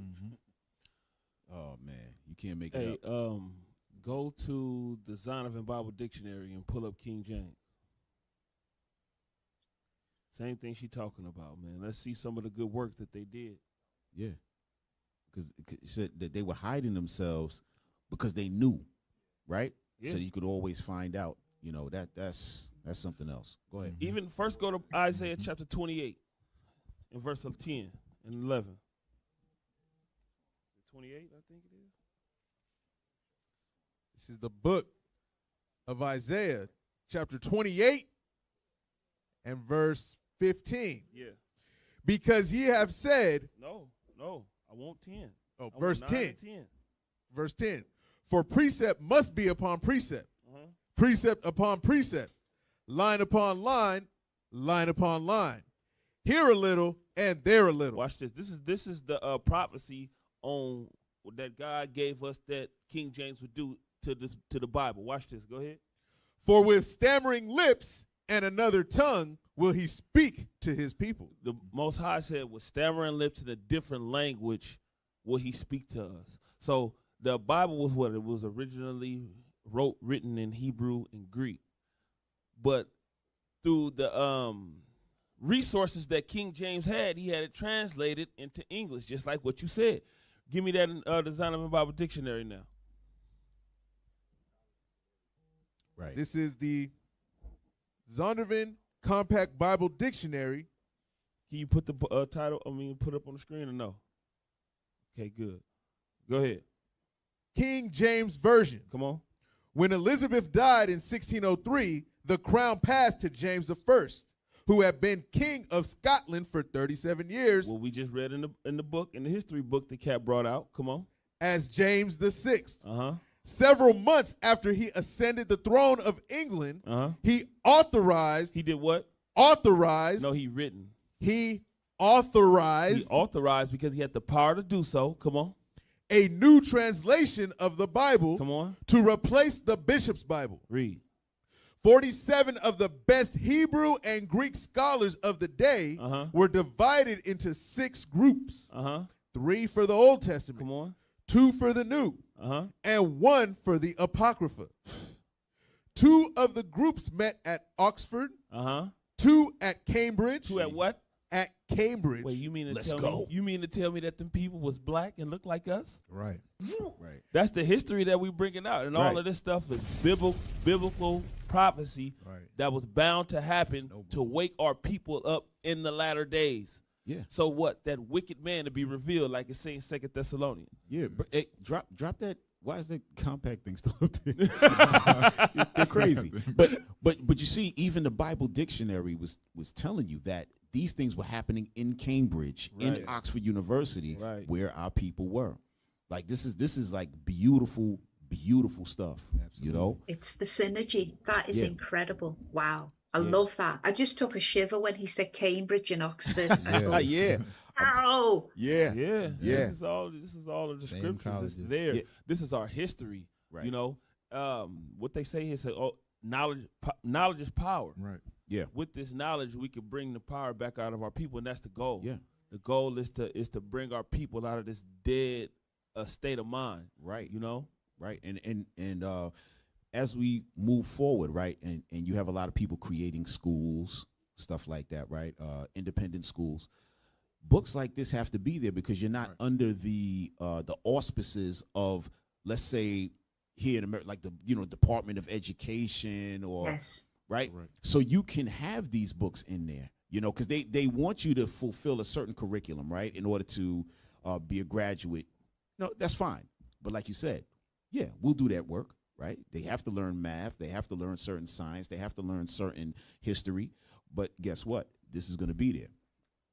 Right. This Absolutely. This needs to be there, right? And others to let our kids know, hey, listen, this is where you come from.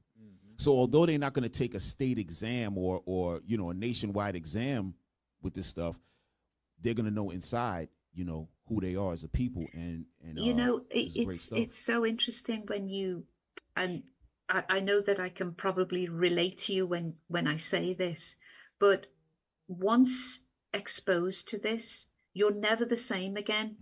In a good way. Right. Because everybody's name, I'm going to be bold now and make a statement that I can actually corroborate and I can back it up substantially because of the way I live with thousands of primaries around me. Right. That I would say that 98% of the surnames originate from a Black origin. Oh yeah. And that's an incredible statement to make, but I can say that because of all of the evidence and the research that I have done. And this is going to sound so flimsy and irrelevant, but even when you're watching shows like Judge Judy, I do sometimes just to decompress. When the litigants come up and their names come up, I am transfixed on their surnames because most of the time I have a primary evidence to substantiate it from either Germany or Denmark or Britain. And it's kind of a research exercise for me. So these programs in real time are showing their origin. And most of the time, the Black individuals who are coming up with the surnames, they don't know that they are the true holders of the surname. Absolutely. They think they have a slave name. Now, just to clarify, They did become slave names, clearly, as history took us into that period. Yes. We have to not confuse that aspect, because what they removed was the foundational history, so that you didn't have that background information to say, but actually, no, that name is 1,000 years old. You see, they took that history away, but in the 15th and 16th century, when that slave period was in full effect, there was nothing else to base the language on, so that you saw the white person with that name, not knowing that it was from an original black origin. Right. Yeah, when you steal You see. everything. And the dictionaries are filling in that gap. Yeah, when you steal everything, and you control and you have the power to do so, ain't nothing really nobody can do about it. Give me Job 9:24 right quick. Watch what God said. This is the confused book. Everything. The word devil means deceiver, and they deceived the whole world. Watch this. This is the book of Job, chapter 9 and verse 24. Come on. The earth is given into the hand of the wicked. The power of the world is given into the hand of a particular wicked people. We read who the wicked was earlier in Malachi 1 and 4. It's the nation of Edom, the so-called white man. Go ahead. He covereth the faces of the judges thereof. And this man, he covers all of the faces of all of the people that were prolific in the world. Just like we going into all of the last names that we had. They conquered, took the power, and then painted themselves as that people. Go ahead. Right. If not, where and who is he? And if he ain't the one that did it, show me who did. Point me in the right direction of who did it. You can't, because it's written all over their face. Painted on white. That's how it is. Right. And Doc, she pointed you in the right direction, because the spoon, you asked, Yeah. point me in the right direction. She was spoon. With that spoon, we found out a lot of information. Yeah, there you go. Right, that iconoclasm. Yeah. Right. Yes. He's literally doing that work right now, repainting. Right. But before, we don't have that much time left, Doc. But before you go, I want to show this. Now this is let's show the cover of this. It says, "What your school will never teach you." Foundational Black Britain, right? Okay. Now,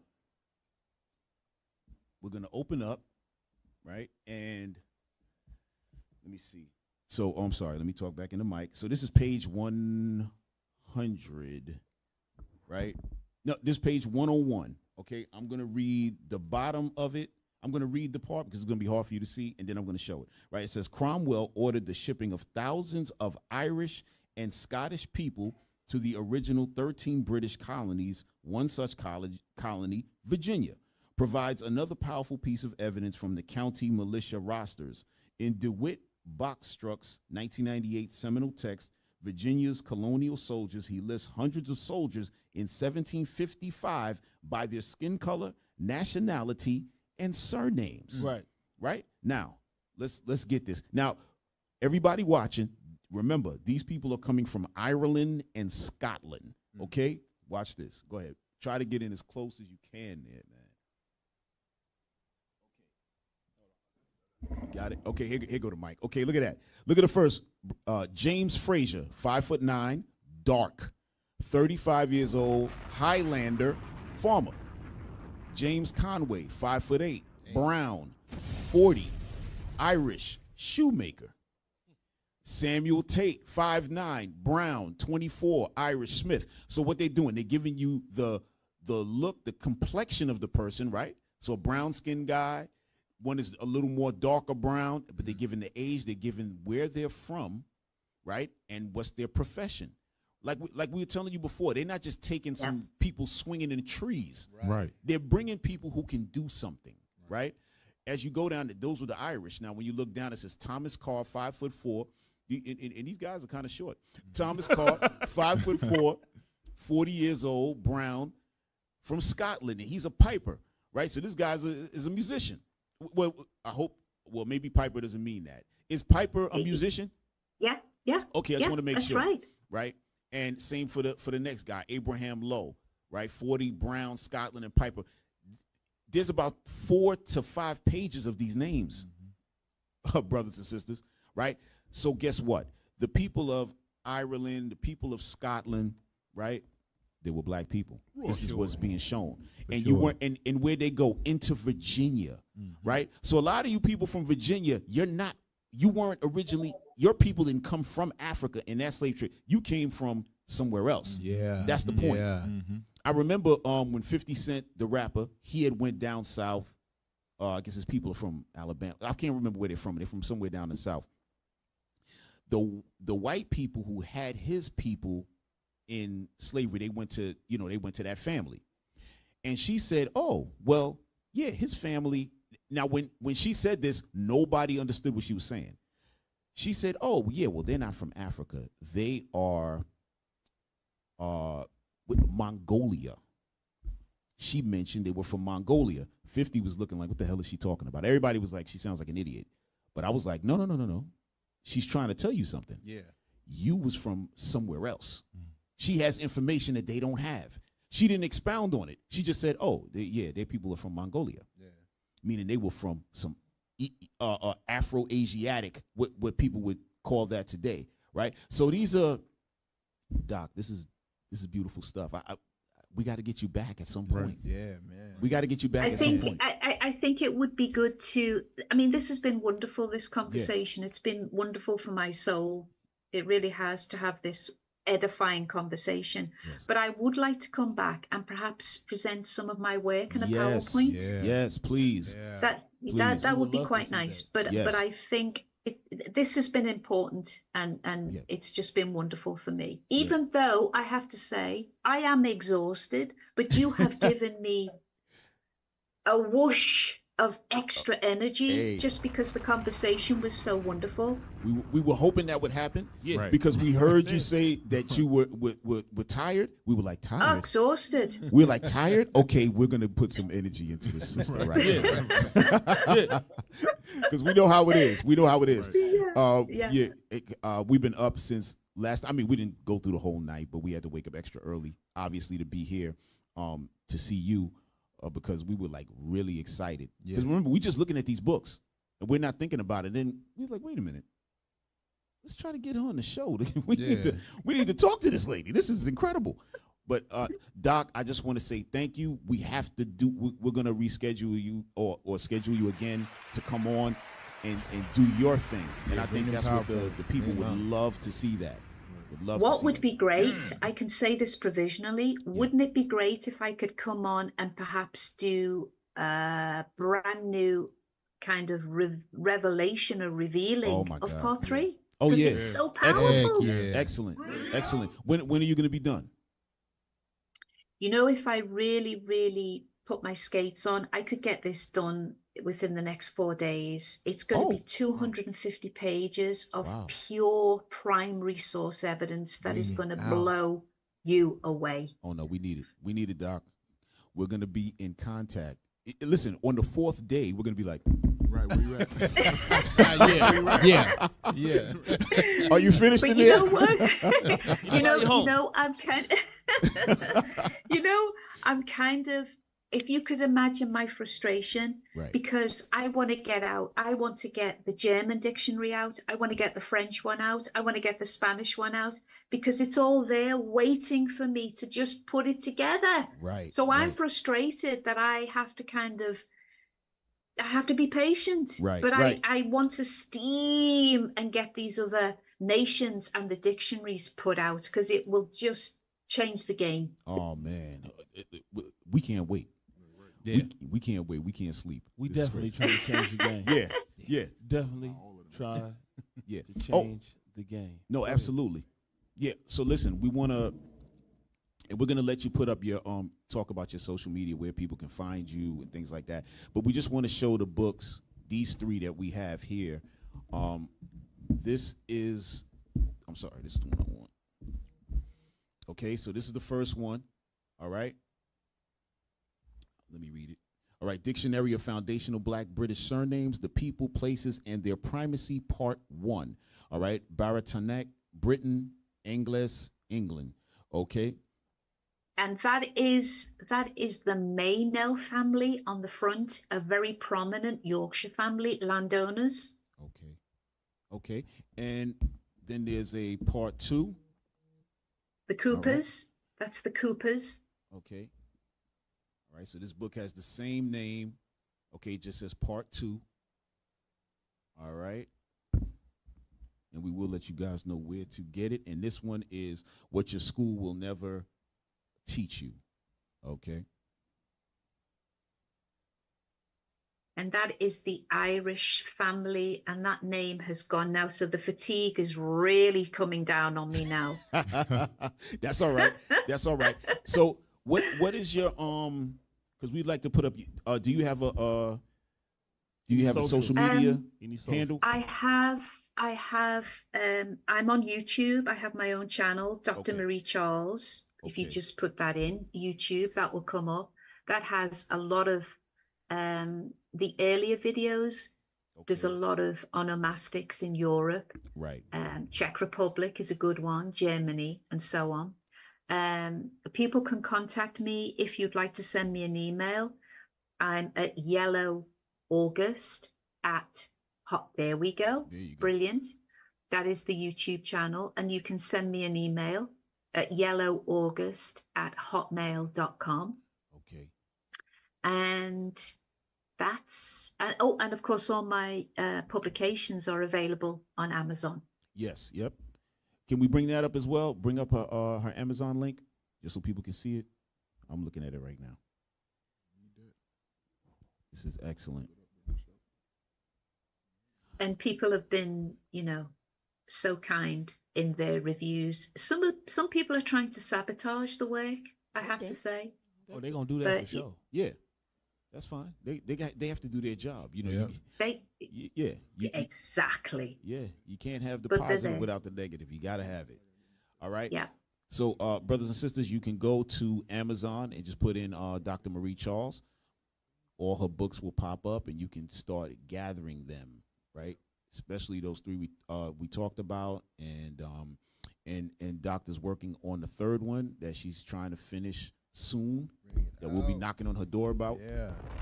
And and it's excellent. So, Dr. Marie Charles, we want to say thank you again. Thank you for being gracious with your time. We know, we know it's a rough one for you, but we appreciate your time. Okay. Thank you. And we're gonna be in contact to try to stay on top of you, see when you're done, and bring you back, because we need to have you back on to discuss that 3rd one. This is just like great stuff. All right. Thank you for telling me your surname. That is so important. You say that roots you. It places you in those confines of Scotland, and St. Andrew, who was a wonderful priest, a saintly figure. Thank you for that. Okay. Hey, you know how it goes. All right. Thank you. Right. Lovely to meet you all. Take care now. Okay, you as well. All right. Bye-bye. Bye. All right. Yeah, that was some good stuff. Oh, yeah, that was excellent. Excelente. That was good, man. Excelente. Bro, that sounds like a wine. What is that? It Let me get some of that Excelente. Hey, that's exactly the stuff we need, man, for the youth violence seminars. Yep. They gonna hate it. They gonna hate the work. Oh, yeah. Man. Doc, 100%. don't be discouraged. No, I don't think they're she going is. to hate the work. No. Hell, they got us high up on the list. Yeah. They got us 3rd. Yeah.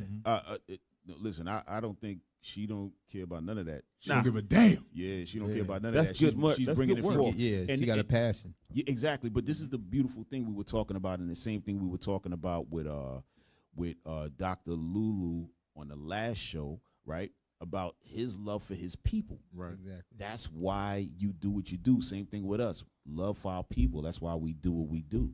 We out there teaching. We out here, bringing our people with community. We bridging the gap. Right.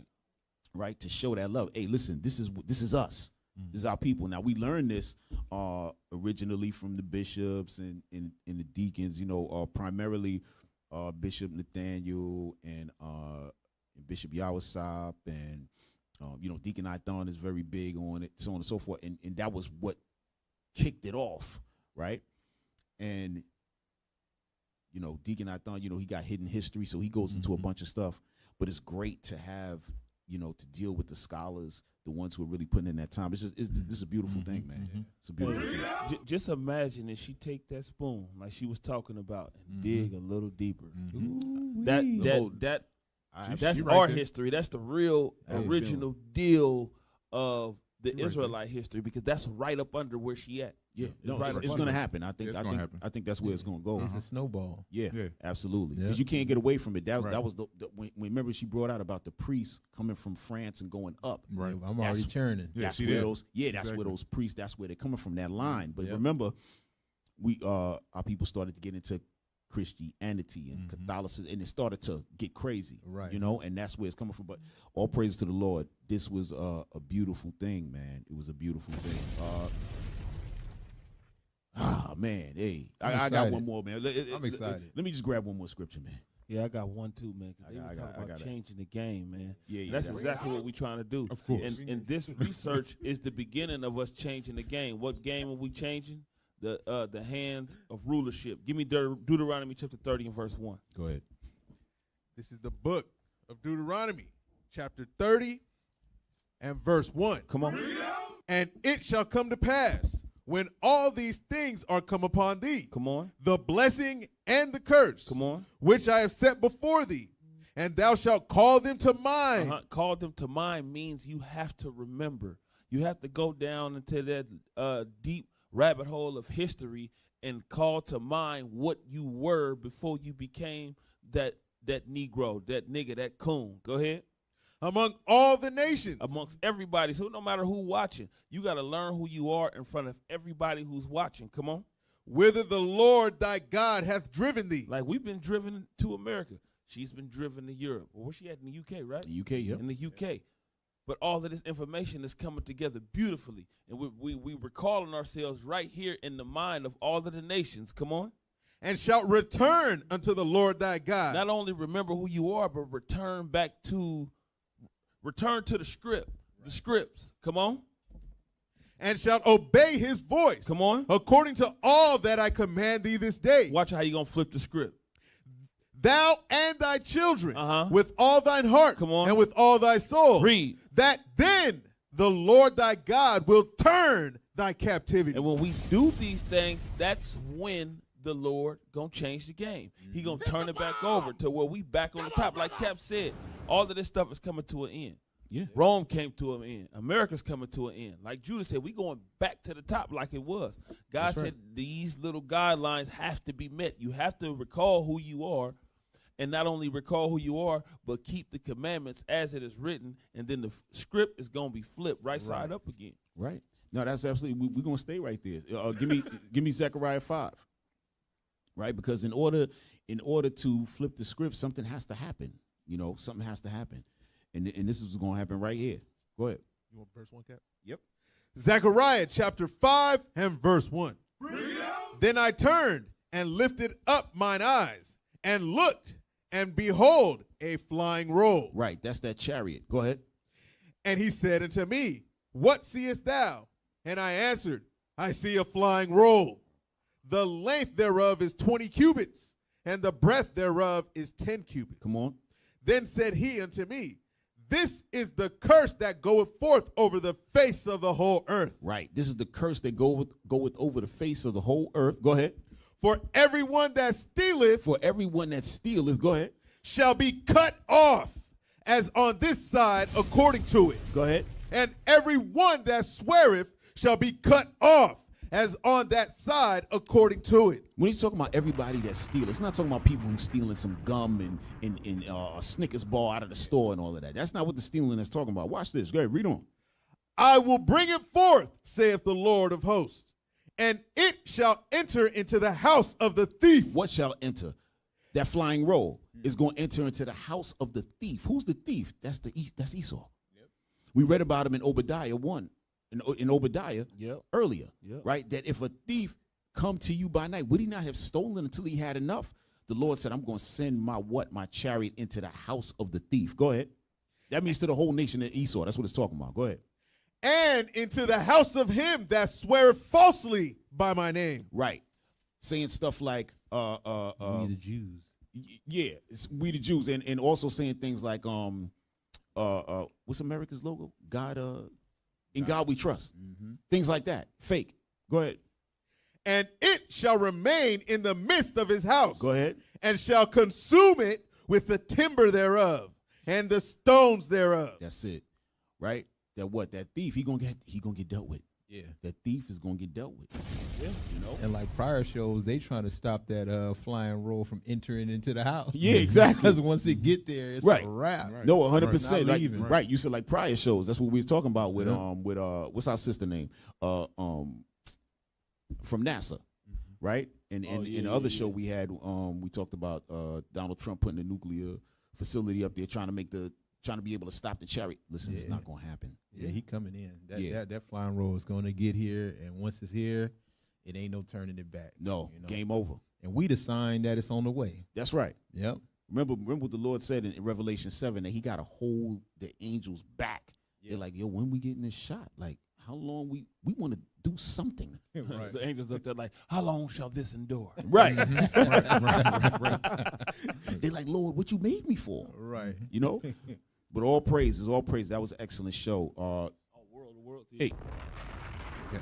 The Booster Club. Oh, damn. Yeah. Huh? You had something? Of course. Huh? You got a knuckleball? All right, come on. Yeah. All right, Amos chapter 8, verse 11. Let's get it. Be quick. Right. Amos 8 and what? And verse 11. Yes, sir. About to wrap up. I just want that, and then I want Isaiah 61. Yo, come on, man. This is the I'm book pushing the envelope of Isaiah chapter 8 and verse 11. Come on. Behold, the days come, saith the Lord, that I will send a famine in the land, not a famine of bread, nor a thirst for water, but of hearing the words of the Lord. For a long time, we ain't have no understanding. We didn't have our images. We didn't have who we were supposed to be, so we didn't know. So what that sister's doing, she bringing it back, right? Go to Isaiah 61 and 1. But what it got to be coupled with is the laws of God. Right? So what she just brought out, when we go in the Bible and we understand King James was black, we understand everybody in the Dark Ages was black. Now people thirsty, they hungry, and what we got for them is this, Isaiah 61 and 1. Isaiah chapter 61 and verse 1. The Spirit of the Lord is upon me, because the Lord hath anointed me to preach good tidings unto the meek. Right, because all those who feel like they're in lower state, we lifting up their spirit with this word of God. When that word of God connects to that history and you see, we are the people that the book is talking about, it make you feel good on the inside. Go ahead. He hath sent me to bind up the brokenhearted. Right, because all of us have been broken here, but we getting restored. Read. To proclaim liberty to the captives. Freedom. Go ahead. And the opening of the prison to them that are bound. Right. So at the end of the day, we're going to get released from this jail, which you call America, by knowing our history. It's a long time we didn't have it, and now we're getting it back. So all praises, man. That came together of the Lord. Yeah, all praises, man. We had some other stuff we could have brought out, like bunch. We'll save it. Some other, the origin of the Anglo-Saxon race, things of that nature. We'll save it. I think maybe we should.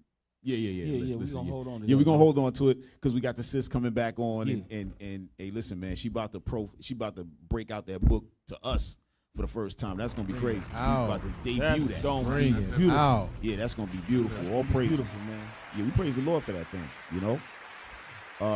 Back to it. Yeah, there you go. The Booster Club. Hey. Y'all make sure y'all send what y'all can to the Booster Club, the Isaiah 11:11 project. All right, we out there trying to gather the 12 tribes back together again by pushing this word through the earth. All right, give what y'all can. All right, help us with the flights, help us with hotels and food and so on. All right, so all praise the Lord. Give what y'all can. All right, Isaiah 11:11 project. Also, save a couple of coins for us and donate and support the show, the Nehemiah Squad. Lord willing, y'all enjoying what y'all getting here. All right, there goes the QR code. Hit that, or just send it to iuic.norcal@israelunite.org. Yeah. All right, and okay. So next week, right? Next Monday, we're going to have Before the Holocaust, the African Genocide, okay? Yeah. And this guest is called Jephthah Ngorimo, right? Now, this is going to be incredible because it's going to show how Germany, before they went in, the Nazis, before they went in and went and did their genocidal work, right, on those people, that they first went into Namibia, okay, and did, how can I say, a trial run. Yeah. Right? And this is incredible. This brother, he wrote a documentary, filmed it, and we said, hey, we got to have him on. And we're going to get into some real good stuff. Some stuff that's not even in the documentary I spoke to him about, and we about to get in there. We about to do it. Go. It's going to be a real good show. Make sure y'all tune in. October 27th, y'all already know, 8:30 Pacific Standard Time. Come on. Okay? So with that. Yo. Duck, it's a precept. Yeah, get that precept, bro. What's wrong with you? This is the book of Nehemiah, chapter 13 and verse 21. Go ahead. Then I testified against them and said unto them, why lodge ye about the wall? If ye do so again, I will lay hands on you. If you do this thing again, we got to lay hands on you. If you keep on stealing our identity, we got to lay hands on you. If you don't donate here to the Booster Club, we got to lay hands on you. So keep that up. Keep that stealing up. Woe unto you that steal. The Lord gonna lay hands on you. Right. Hey, this is the Nehemiah Squad. We are your hosts. I'm Officer Shim. That's Captain Zakai, Officer Judah, Officer JDL. We out. Yes, sir. Yes, sir. Most